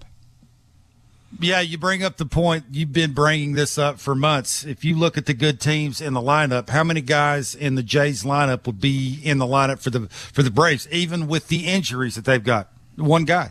Like, it's consistently, every time we ask that question, it's always the same answer. It's one dude, the first baseman, and then there's everybody else. So, yeah, look, it's just not going to change until they actually get some dudes in here to mix around with Bo and Vladdy. Hopefully Bo comes back and figures out whatever Bo's going through and can be the hitter that we love and are used to seeing and having a good time, and can go with the dude that's playing first. And yeah, it's just, look, I've said this to you forever. I mean, how do we take this lineup, this organization serious until they can start hitting the fastball? Like, it is the era of the fastball. It's again, the good teams that the Blue Jays have had, Jeff, they do one thing. They mash fastballs. So hopefully they correct that and correct it in a hurry. Sam in Hamilton, you're on Blue Jays Talk. What's up, Sam? Hey, guys. First of all, I mean, listen, we're playing the tough teams now, and, who knows? I maybe it will help our draft lottery come up. But anyways, what I want to talk about is, you guys talk about how this franchise needs a sense of urgency. I think this franchise needs to learn how to be more cutthroat. Like, I look at a guy like Davis Schneider. Like, why do they keep running him out there? He's going 0 for 3 every game. He has 1 RBI in his last 32 games. I mean, like, why doesn't this franchise just get more cutthroat? Like, I even look at, like, Don Mattingly. Like, ever since Don Mattingly came here, our offense has plummeted. And I know, listen, obviously I know they're not going to blame Don Mattingly, but, like, just change something. Get more cutthroat. Yeah, thanks for the call. I think Kevin, I'll let Kevin answer. I don't know about more cutthroat, but I will say this. Now, I know it's a small sample size, but I see Nathan Lucas, and I keep scratching my head. This guy's been in the organization for, 3 years now? Yeah. I keep scratching my head how Davis Schneider gets all these at-bats, and Nathan Lucas is down at AAA. Just keep on, keeping on. Then he comes up here. Again, small sample size, but Kevin, he looks like he knows. He didn't look overmatched tonight. He looks like he knows what he's doing. Yeah, I mean, Max has had some issues against the left-handed hitter. That's why John sprinkled in some lefties sort of throughout the lineup just to make it a little harder, force him to use both sides of the plate. Yeah, I'm with you. Nathan knows sort of how to let it travel, how to lay off a pitcher's pitch, get a pitch that he can drive, stay up the big part of the field, don't overswing. Don't have a ton of sting in his bat, but, I'm with you. It's just have an idea that where when you walk to the plate, you can control what you can control, right? It's, I have a strength. I'm going to go up and I'm going to battle to get to my strength. It's just consistently, you rarely see that. And to Sam's point, right, there's just not an identity right now at the big league level for the Blue Jays, right? Great point. Kevin Gausman, yeah, absolutely. Kevin Gausman has 14th quality start. Like that, they're sort of doing their job with the rotation. The older guys have went through whatever they were going through. They've sort of, worked through that. And now you're starting to see exactly the way everybody, I think, wanted to see them look. It's just offensively, man. It's like, even when they're hitting homers and they're having fun against the bad teams, it's like, I don't know. It's just the identity thing is a big deal. And for me, they just don't have one. Like, are you a good breaking ball hitting team? Not really. Are you a good fastball hitting team? Not really. Do you hit for high average? Not really. Do you get on base a lot? Not really. Like, they're just blah. Like, you remember, Jeff, the conversation I have with me and you yelled at me like 6 games into spring training, and I said this offense is a snooze fest, and you laughed at me. Remember, forever we had the little like 15-minute argument about that. I laughed. I don't believe I yelled at you. I think that's sort of where they're at, right? I mean, until they get some dudes in here with some hair on their chest, that their chest is some chest in their hair. Look, I can't. I'm so frustrated. I can't even get the sentence out. It's just, again, I don't think it's the players' fault. They're doing the best they can. It's just sometimes I'm with Sam. Like, you gotta be a little quicker with your evaluations. Be true to the player. If the player is like 1 for his last 40. He's obviously having some trouble with the level. Maybe you send him down and let him take a deep breath and figure some things out when the spotlight's not as bright. Yeah, we also know that this organization doesn't move that quickly. They don't. They've got a. I mean, they have a process for everything. I mean, they really do. That's just the way they are. They are a process-oriented organization, and they're not going to do anything quickly. But again, having said that, this is the same issue they've had for a long time. I want to talk about Kevin Gausman before we go back to the phone lines as well. 40-pitch second inning. Then he retires 10 in a row. Finishes strongly. I think his second to last pitch was 96 miles an hour. So again, the velo's there. Boy, it's been a trying year for him though, hasn't it? Like, he's had to make up a lot of stuff. Yeah, I think it's mechanical, right? I mean, it's how spring training started. Look, I'm not making excuses for him. He gets paid a lot of money to get a bunch of dudes out. He went through some things, and with the injury, it seemed to me like he had the dead arm for a while, and mechanically with the front leg, right, it was bending. He was falling off to the first base side too much. Now he's finishing over a stiff front leg, which allows him to just sort of stay in his lanes, finish where he's supposed to finish, release the ball the way he's supposed to release the ball, which adds up to having 10 whiffs on 37 split fingers. The average velocity went up a tick tonight at 94 miles an hour. You mentioned it when he needed the extra gear. No matter what pitch it was or inning it was, he had it to go to. You mentioned the 10 he retired in a row, and it is his 14th quality start. I mean, again, it's just too bad with there not being a 100-win team, Jeff. And the Tigers are actually having a chance at the end of the season. I know. If only they could have just figured out their bullpen a little bit earlier and had a dude who knew how to hit with Vladdy. Like, boy, man. Yeah, it would have been a good year not to punt. Let's put it that way. Absolutely. Giacomo in Windsor. What's up, Giacomo? What's going on, boys? I love the honesty you guys always give us listeners, and you guys are hilarious this week, especially today about the football and the soccer going back and forth. I just want to Nathan Lukes. Like, I know he's not obviously part of the future, but I just think it's kind of impressive. I was listening to on the radio today, 700 minor league games. I don't know where he came from, if he got any chances to play from where he came from. You said he's with the Jays 3 years, but I mean, he was with Tampa. I believe he's a Tampa Bay Rays guy originally, but he doesn't have much. Like with the Jays, I don't think he's played much in the last 3 years. Right? He was up last year for a little bit, but to be in the minor league 700 games, I think it's pretty impressive. The guy just keeps wanting to get to the bigs. I just thought. Just the only thing really, I don't really have much to say about the game. I just wanted to tell you guys are awesome, and I always listen. Take care, fellas. Have a good weekend. Nice. Appreciate the call, and you too have a good weekend. Yeah, Nathan Lucas. Who first told us about Nathan Lucas is our friend Ben Wagner. We had Ben Wagner on in spring training, and we were just asking him, the question, what have you seen that impressed you? And he said, well, there's a guy named Nathan Lucas here. And, he looks really good, and there are people in the organization who really like him. And I'm just looking at him. Yeah, I mean, he has played in 32 major league games. And how many of those are with the Blue Jays, Jeff? I guess they were all been with the Blue Jays. Yeah, and before that, he was in Durham. in Montgomery, so he was with the Rays, originally a Cleveland Guardians signee. But yeah, I mean, I got to get back to this. He's a guy that the organization, things that confuse me. He's a guy they kept around for a long time, and it almost seems as if Kevin, as if they always looked over this guy to get somebody else up here.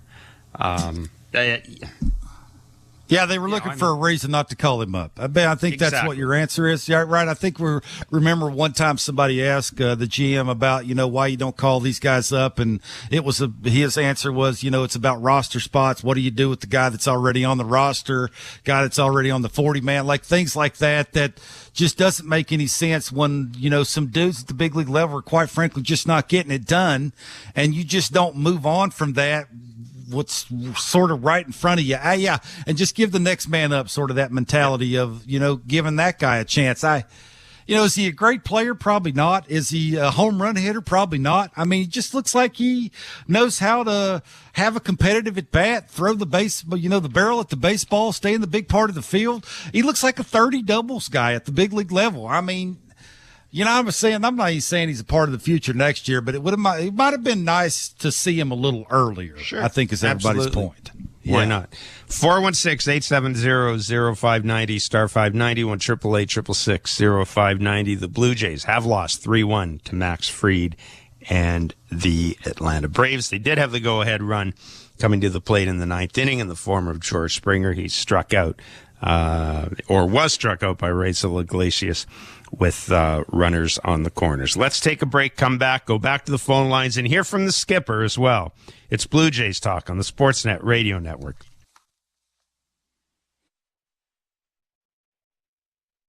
Timber Mart is Canada's building center, a solid neighbor to call upon when you've got a job to do. Your dependable home improvement store that offers the added value of Air Miles reward miles with every purchase of $15 or more. Visit timbermart.ca. This October on Sportsnet. Did you see that? Be here for a brand new season. For rivalries. Wow. Be here for superstars. Because once the action starts, here we go.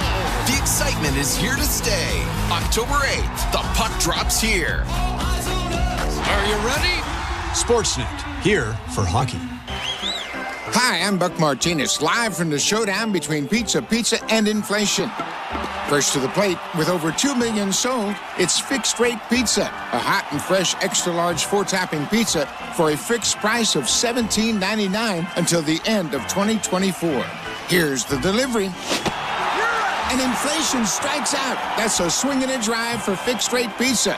Lock in yours today.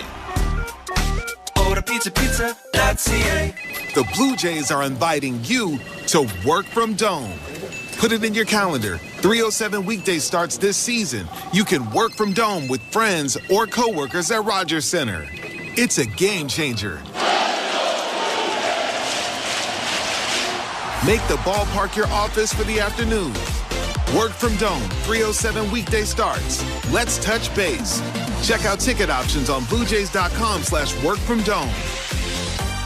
At Crown Rust Control, protection runs deep because every Crown Rust Control Center is owned by a local family who cares beyond business. Your Crown Rust Control is 100% committed to their product, to you, to their community, which is your community. Protecting you and what matters to you is equally important as protecting your vehicle. Did you know your vehicle rusts faster in warm weather? Protect your vehicle today. For a special summer offer, find your local family-owned Crown Rust Control Center at crown.com. We're 2 men in a truck, the movers who care. You never know when cardiac arrest can happen. That's why each and every one of our trucks carries a life-saving Mikey defibrillator as part of our Mikey on Board program. Whether we're on the highway or in front of your house, we're prepared to help anyone whose heart may skip a beat. The Mikey Network has saved many lives, making Mikeys accessible to the public. And now they're on board our trucks. We're 2 men in a truck. 2 men and a truck. the movers who care. Timber Mart always has plans to help you with your plans. Your home, your cottage, your garage, whatever needs your attention first, check the most visited spot on our website for ready-to-order plans to get the job done with Canada's Building Centre. Visit timbermart.ca. Hey, this is Chris Bassett. You're listening to Toronto Blue Jays Baseball on the Sportsnet Radio Network.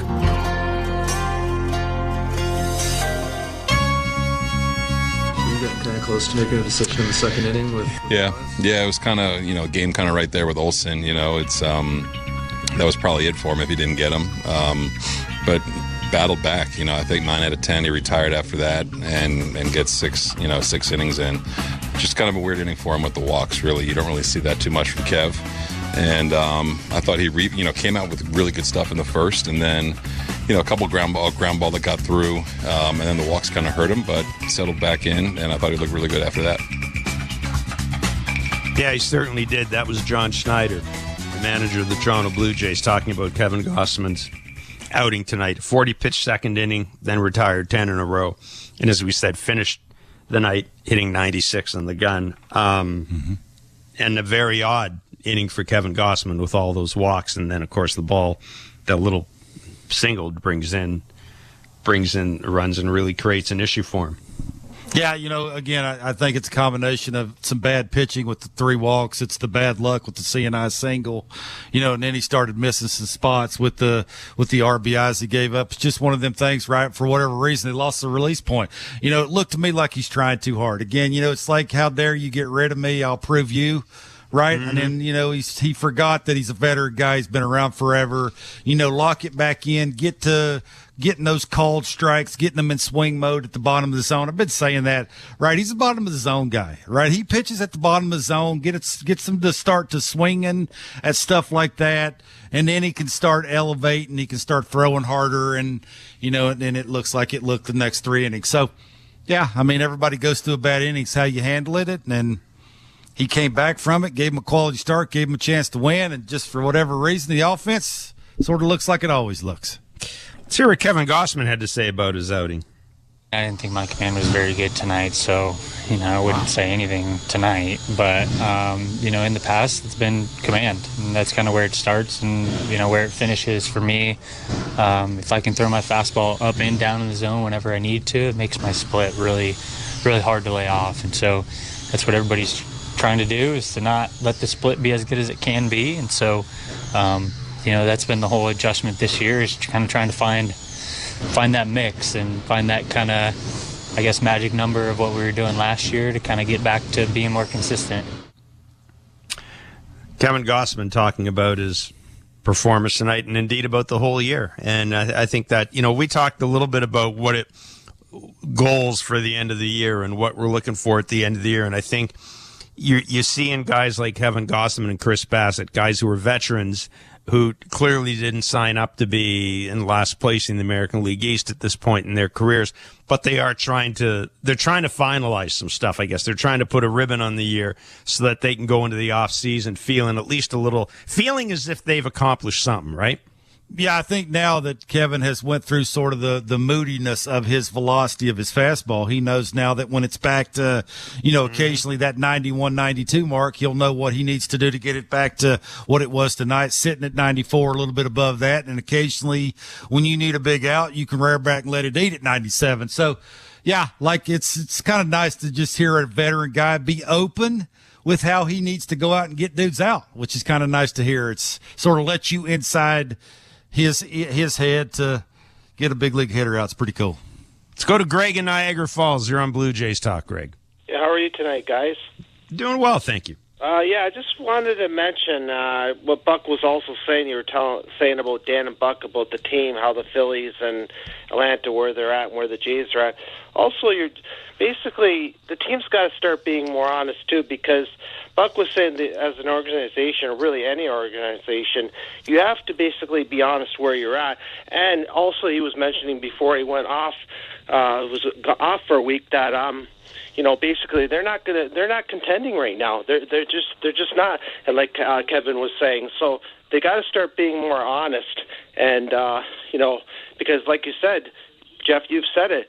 They're basically they're obliged to at least put a competitive team on the field. So and one more quick thing about Joe Carter. Everybody talks about Carlos Delgado.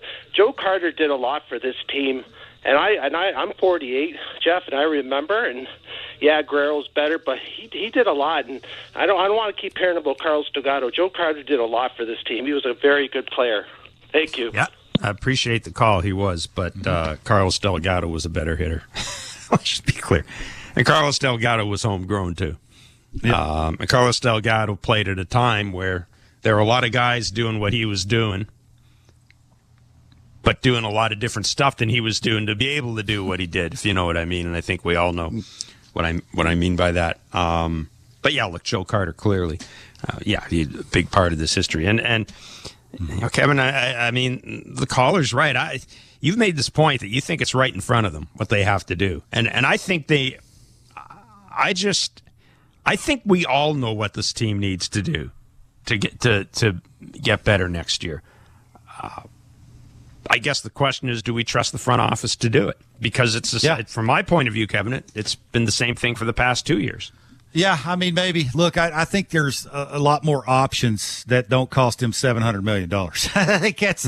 I think that might be the point this year going into the offseason, that they actually do have options that they can go out and get multiple guys to fill in the blanks to make their lineup a little bit stronger at the top end, right? It's, can Springer lead off next year and this team be competitive? It's going to be a tough take. So, Jeff, I think it's right in front of them. I mean, if you're paying attention and you have money to spend, I don't think there's any excuse. No, I'm with you on that. 3-1, the Blue Jays have lost to the Atlanta Braves, the first game of a 3-game series. Game 2 goes tomorrow, same start time, 7:20 on Sportsnet 590 The Fan and Sportsnet. Thank you for listening to Blue Jays Baseball, brought to you by the local family-owned Crown Rust Control Centers in Plessyville and Victoriaville, Quebec. Protect your vehicle from rust today. Find your local family-owned Crown at crown.com, Canada's #1 rust protection.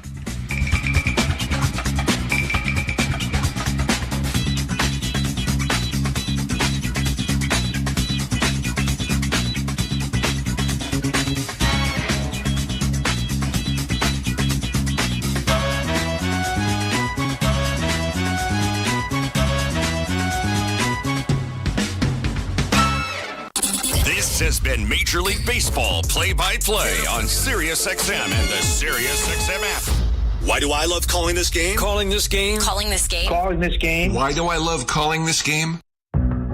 It's because I get a chance to bring some joy into people's lives. Anything can happen on a baseball field. We've got a new game! It's perfectly unscripted theater. Everybody on their feet! Because you never know what you're going to see on a given day. It is bedlam at the bank as Bryce Harper has put the Phillies on top! There's just something about baseball on the radio. Something about the way wood hits leather. A swing and a drive to deep left center! The way leather hits dirt. And he made the play! Oh, my! The way a deep fly ball sounds like it's about to change history. High fly ball to center field. It's hit pretty well toward the wall. Until the cleats hit the grass, hit the crushed brick, and then nothing but sky and a silent crowd. That ball's high. Until leather hits leather and 40,000 fans lose their collective minds. In a perfect symphony of chaos. He jumped up on top of the wall, balanced himself, and caught it! The way nothing triumphs a perfectly honest call. I don't believe what I just saw! And the way the right voice can make a moment live forever. Touch 'em all, Joe! You'll never hit a bigger home run in your life! Outsiders may think this is just two teams. The ball, a bat, and a microphone, but no. For over 100 years, this has been the soundtrack of the American pastime. He struck it out looking! It's over! It's over! The Rangers have won the World Series! The soundtrack of summer. This is Major League Baseball on the radio. Right now on SiriusXM. All rise! Coming in 5. Get ready to play. 4. Get up! Get up! 3. Can you believe it? Put your seatbelt on. Wow. Talk about the game and all the stories on MLB Network Radio, SiriusXM 89 and the SiriusXM app. Different ways. And it's like, I'm thinking about doing it here. What do you think? And it's like I said, he's all about the team. He's all about winning. And the one thing he said is, if we're going to do it, let's give it a run here. Since that day, man, he took off. The on base, the impact, the way he's running the bases, he's at bat. Again, he throws, man, and his ability to play a premium position, such an elite level, is pretty impressive. The way he prepares, the way he goes about his business, he's very meticulous about his routine. And again, he's home now here in New York, and just having the pleasure and the honor to write his name in a lineup day in and day out, that's a good feeling for a manager. Follow every second of the action on NHL Network Radio. From behind the bench to every play on the ice. If it's hockey, it's on SiriusXM NHL Network Radio. SiriusXM 91. I'm Frank Trachtenberg with your SiriusXM MLB schedule for Friday, September the 6th. All times are Eastern, and please remember, all games, times, and channels are subject to change. Check SiriusXM.com for the latest updates. In Major League Baseball, 2:20 p.m. Chicago Cubs take on the New York Yankees. Cubs on Sirius 208, XM 175, and Internet 844. Yankees on Internet 858. 6:10 p.m. Milwaukee Brewers take on the Colorado Rockies. Brewers on Sirius 209, XM 176, and Internet 855. Rockies on Internet 848. 6:40 p.m. Pittsburgh Pirates take on the Washington Nationals. Pirates on Sirius 210, XM 177, and Internet 861. Nationals on Internet 869. 7:05 p.m. Baltimore Orioles take on the Tampa Bay Rays. Orioles on Sirius 211, XM 178, and Internet 842. Rays on Internet 866. 7:10 p.m. Boston Red Sox take on the Chicago White Sox. Red Sox on Sirius 106, XM 179, and Internet 843. White Sox on Internet 845. 7:10 p.m. New York Mets face the Cincinnati Reds. Mets on Sirius 137, XM 181, and Internet 857. Reds on Internet 846. 7:10 p.m. Miami Marlins face the Philadelphia Phillies. Marlins on Sirius 119, XM 180, and Internet 854. Phillies on Internet 860. 7:20 p.m. Atlanta Braves take on the Toronto Blue Jays. Braves on Sirius 138, XM 182, and Internet 841. Blue Jays on Internet 868. 8:05 p.m. Texas Rangers take on the LA Angels. Angels on Sirius 139, XM 183, and Internet 867. Angels on Internet 852. Spanish Feet on Internet 870. 8:10 p.m. Kansas City Royals take on the Minnesota Twins. Royals on Sirius 162, XM 185, and Internet 851. Twins on Internet 856. 8:10 p.m. Houston Astros take on the Arizona Diamondbacks. Astros on Sirius and XM channels 89, Internet 850. Diamondbacks on Internet 840. 8:15 p.m. St. Louis Cardinals face the Seattle Mariners. Cardinals on Sirius 158, XM 184, and Internet 865. Mariners on Internet 864. 9:40 p.m. San Diego Padres face the San Francisco Giants. Padres on Sirius 146, XM 187, and Internet 862. Giants on Internet 863. 9:40 p.m. Oakland A's take on the Detroit Tigers. A's on Sirius 94, XM 186, and Internet 859. Tigers on Internet 849. 10:10 p.m. LA Dodgers face the Cleveland Guardians. Dodgers on Sirius 132, XM 188, and Internet 853. Guardians on Internet 847. Spanish Feet on Sirius 208, XM 175, and Internet 871. I'm Frank Trachtenberg with your Sirius XM MLB schedule for Friday, September the 6th. All times are Eastern, and please remember, all games, times, and channels are subject to change. Check SiriusXM.com for the latest updates. In Major League Baseball, 2:20 p.m. Chicago Cubs take on the New York Yankees. Cubs on Sirius 208, XM 175, and Internet 844. Yankees on Internet 858. 6:10 p.m. Milwaukee Brewers take on the Colorado Rockies. Brewers on Sirius 209, XM 176, and Internet 855. Rockies on Internet 848. 6:40 p.m. Pittsburgh Pirates take on the Washington Nationals. Pirates on Sirius 210, XM 177, and Internet 861.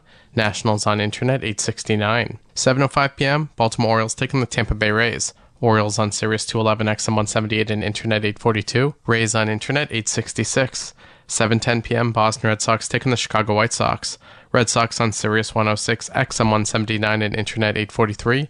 White Sox on Internet 845. 7:10 p.m. New York Mets face the Cincinnati Reds. Mets on Sirius 137, XM 181, and Internet 857. Reds on Internet 846. 7:10 p.m. Miami Marlins face the Philadelphia Phillies. Marlins on Sirius 119, XM 180, and Internet 854. Phillies on Internet 860. 7:20 p.m. Atlanta Braves take on the Toronto Blue Jays. Braves on Sirius 138, XM 182, and Internet 841. Blue Jays on Internet 868. Hear it all on demand. Your favorite shows, your favorite games. Don't miss a second of your favorite SiriusXM programming on demand with the SiriusXM app. Download it now for free. The Cleveland Guardians' earned run average is number 1 in the league right now, and stopping by SiriusXM MLB Network Radio is Guardians starting pitcher Ben Lively to discuss the team and how they pulled that off. Yeah, like seeing those guys this year is just insane. Like I say, like we want to go really far, and like that's why we give it our all. Like even when we have those short games, like you don't want them too much, but like even when we give the ball to those guys, it's like no question. And I've told people all year, like those guys just bully guys. Like they get on the mound and guys know they're defeated, and it's pretty crazy. It's pretty crazy to watch. I just like the guy that impresses me. Probably, I mean, obviously Class A is ridiculous, but like Cade Smith's fastball is metrically one of the best in baseball, and it just seems like he can tell guys that it's coming, and they have no chance against that. Like if you were to, maybe outside of the cutter from Class A, like if you were to select a pitch from one of the relievers that you wanted, would it be his heater? It would absolutely be Cade Smith's fastball. And like I mean, it's so awesome watching Cade work. He busts his butt all day long, and you see him get on the mound. He knows what he's going to do, and he just executes. And he just lets it rip. And like that, honestly, like watching those guys like do that has helped me like get in that situation. Like when I have the guys on scoring position and I'm on the mound, it's so cool. The PGA Tour comes to life on SiriusXM. It's your destination for everything on the tour. Hear live hole-by-hole coverage and expert analysis. PGA Tour Radio, SiriusXM 92. I'm Frank Trachtenberg with your SiriusXM MLB schedule for Friday, September the 6th. All times are Eastern, and please remember, all games, times, and channels are subject to change. Check SiriusXM.com for the latest updates. In Major League Baseball, 2:20 p.m. Chicago Cubs take on the New York Yankees. Cubs on Sirius 208, XM 175, and Internet 844. Yankees on Internet 858. 6:10 p.m. Milwaukee Brewers take on the Colorado Rockies. Brewers on Sirius 209, XM 176, and Internet 855. Rockies on Internet 848. 6:40 p.m. Pittsburgh Pirates take on the Washington Nationals. Pirates on Sirius 210, XM 177, and Internet 861. Nationals on Internet 869. 7:05 p.m. Baltimore Orioles take on the Tampa Bay Rays. Orioles on Sirius 211, XM 178, and Internet 842. Rays on Internet 866. 7:10 p.m. Boston Red Sox take on the Chicago White Sox. Red Sox on Sirius 106, XM 179, and Internet 843. White Sox on Internet 845. 7:10 p.m. New York Mets face the Cincinnati Reds. Mets on Sirius 137, XM 181, and Internet 857. Reds on Internet 846. 7:10 p.m. Miami Marlins face the Philadelphia Phillies. Marlins on Sirius 119, XM 180, and Internet 854. Phillies on Internet 860. 7:20 p.m. Atlanta Braves take on the Toronto Blue Jays. Braves on Sirius 138, XM 182, and Internet 841. Blue Jays on Internet 868. 8:05 p.m. Texas Rangers take on the LA Angels. Angels on Sirius 139, XM 183, and Internet 867. Angels on Internet 852. Spanish Feet on Internet 870. 8:10 p.m. Kansas City Royals take on the Minnesota Twins. Royals on Sirius 162, XM 185, and Internet 851. Twins on Internet 856. 8:10 p.m. Houston Astros take on the Arizona Diamondbacks. Astros on Sirius and XM channels 89, Internet 850. Diamondbacks on Internet 840. 8:15 p.m. St. Louis Cardinals face the Seattle Mariners. Cardinals on Sirius 158, XM 184, and Internet 865. Mariners on Internet 864. 9:40 p.m. San Diego Padres face the San Francisco Giants. Padres on Sirius 146, XM 187, and Internet 862. Giants on Internet 863.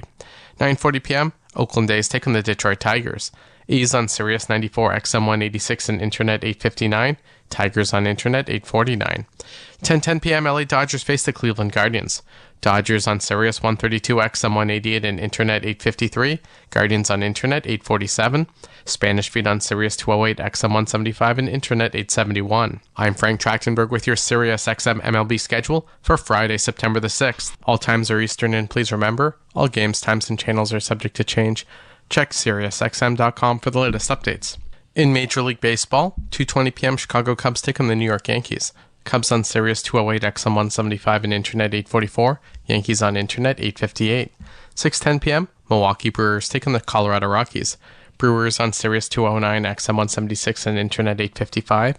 Rockies on Internet 848. 6:40 p.m. Pittsburgh Pirates take on the Washington Nationals. Pirates on Sirius 210, XM 177 and Internet 861. Nationals on Internet 869. 7:05 p.m., Baltimore Orioles taking the Tampa Bay Rays. Orioles on Sirius 211, XM 178 and Internet 842. Rays on Internet 866. 7:10 p.m., Boston Red Sox taking the Chicago White Sox. Red Sox on Sirius 106, XM 179 and Internet 843. White Sox on Internet 845. 7:10 p.m., New York Mets face the Cincinnati Reds. Mets on Sirius 137, XM 181 and Internet 857. Reds on Internet 846. 7:10 p.m., Miami Marlins face the Philadelphia Phillies. Marlins on Sirius 119, XM 180 and Internet 854. Phillies on Internet 860. 7:20 p.m., Atlanta Braves take on the Toronto Blue Jays. Braves on Sirius 138, XM 182 and Internet 841. Blue Jays on Internet 868. SiriusXM has soccer covered end to end. SiriusXM FC. Hear live play-by-play and talk shows hosted by legends of the game. It's SiriusXM FC on Channel 157. Host Jim Bowden was on SiriusXM MLB Network Radio on SiriusXM Channel 89 to talk about the Philadelphia Phillies and why he thinks they're the most complete team in the league right now without any issues. The Philadelphia Phillies have the most complete team without any issues for me. They've got 4 really good starters, a deep, strong bullpen, really good defense, big offensive players that can carry you, and they've got camaraderie and culture that is off the charts. Like, kids scored 80 out of 80 on a scouting scale. So I think the Dodgers and Phillies are the 2 best teams in the National League, and I think if the 2 best teams end up in the NLCS, I think it's going to be them. I mean, look, these guys are winners. They're going to win the NL East, and they're going to have a legitimate shot of winning the World Series. They are thoroughbreds. I mean, this is elite. They have a starting rotation 1 to 4 that can match up with anybody in the National League. They have superstar talents throughout their lineup. They have experience of winning and being at the World Series. They have an incredible fan base. And they can beat you in many different ways. They can beat you with their power. They can beat you with speed. They can beat you with the glove. And they have an elite bullpen. And, you know, you look at this team, they're as good as anybody in baseball. That was host Jim Bowden on SiriusXM MLB Network Radio on SiriusXM Channel 89. Follow every second of the action on NHL Network Radio. From behind the bench to every play on the ice. If it's hockey, it's on SiriusXM NHL Network Radio. SiriusXM 91. I'm Frank Trachtenberg with your SiriusXM MLB schedule for Friday, September the 6th. All times are Eastern, and please remember, all games, times, and channels are subject to change. Check SiriusXM.com for the latest updates. In Major League Baseball, 2:20 p.m. Chicago Cubs take on the New York Yankees. Cubs on Sirius 208, XM 175 and Internet 844. Yankees on Internet 858. 6:10 p.m. Milwaukee Brewers take on the Colorado Rockies. Brewers on Sirius 209, XM 176 and Internet 855. Rockies on Internet 848. 6:40 p.m. Pittsburgh Pirates take on the Washington Nationals. Pirates on Sirius 210, XM 177 and Internet 861. Nationals on Internet 869. 7:05 p.m. Baltimore Orioles taking the Tampa Bay Rays. Orioles on Sirius 211, XM 178 and Internet 842. Rays on Internet 866. 7:10 p.m. Boston Red Sox taking the Chicago White Sox. Red Sox on Sirius 106, XM 179 and Internet 843. White Sox on Internet 845. 7:10 p.m. New York Mets face the Cincinnati Reds. Mets on Sirius 137, XM 181 and Internet 857. Reds on Internet 846. 7:10 p.m. Miami Marlins face the Philadelphia Phillies. Marlins on Sirius 119, XM 180 and Internet 854. Phillies on Internet 860. 7:20 p.m. Atlanta Braves take on the Toronto Blue Jays.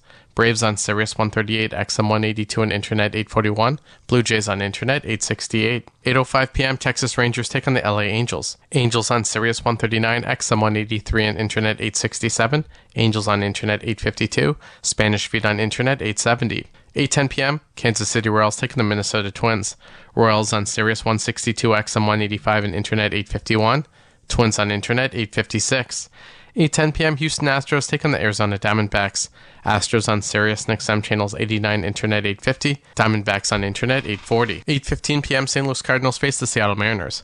Cardinals on Sirius 158, XM 184 and Internet 865. Mariners on Internet 864. 9:40 p.m. San Diego Padres face the San Francisco Giants. Padres on Sirius 146, XM 187 and Internet 862. Giants on Internet 863. 9:40 p.m. Oakland A's take on the Detroit Tigers. A's on Sirius 94, XM 186 and Internet 859. Tigers on Internet 849. 10:10 p.m. LA Dodgers face the Cleveland Guardians. Dodgers on Sirius 132, XM 188 and Internet 853. Guardians on Internet 847. Spanish feed on Sirius 208, XM 175 and Internet 871. I'm Frank Trachtenberg with your Sirius XM MLB schedule for Friday, September the 6th. All times are Eastern, and please remember, all games, times, and channels are subject to change. Check SiriusXM.com for the latest updates. In Major League Baseball, 2:20 p.m. Chicago Cubs take on the New York Yankees. Cubs on Sirius 208, XM 175 and Internet 844. Yankees on Internet 858. 6:10 p.m. Milwaukee Brewers take on the Colorado Rockies. Brewers on Sirius 209, XM 176 and Internet 855. Rockies on Internet 848. 6:40 p.m. Pittsburgh Pirates take on the Washington Nationals. Pirates on Sirius 210, XM 177 and Internet 861. Nationals on Internet 869. 7:05 p.m. Baltimore Orioles taking the Tampa Bay Rays. Orioles on Sirius 211, XM 178 and Internet 842. Rays on Internet 866. 7:10 p.m. Boston Red Sox taking the Chicago White Sox. Red Sox on Sirius 106, XM 179 and Internet 843. White Sox on Internet 845. 7:10 p.m. New York Mets face the Cincinnati Reds. Mets on Sirius 137, XM 181 and Internet 857. Reds on Internet 846. 7:10 p.m. Miami Marlins face the Philadelphia Phillies.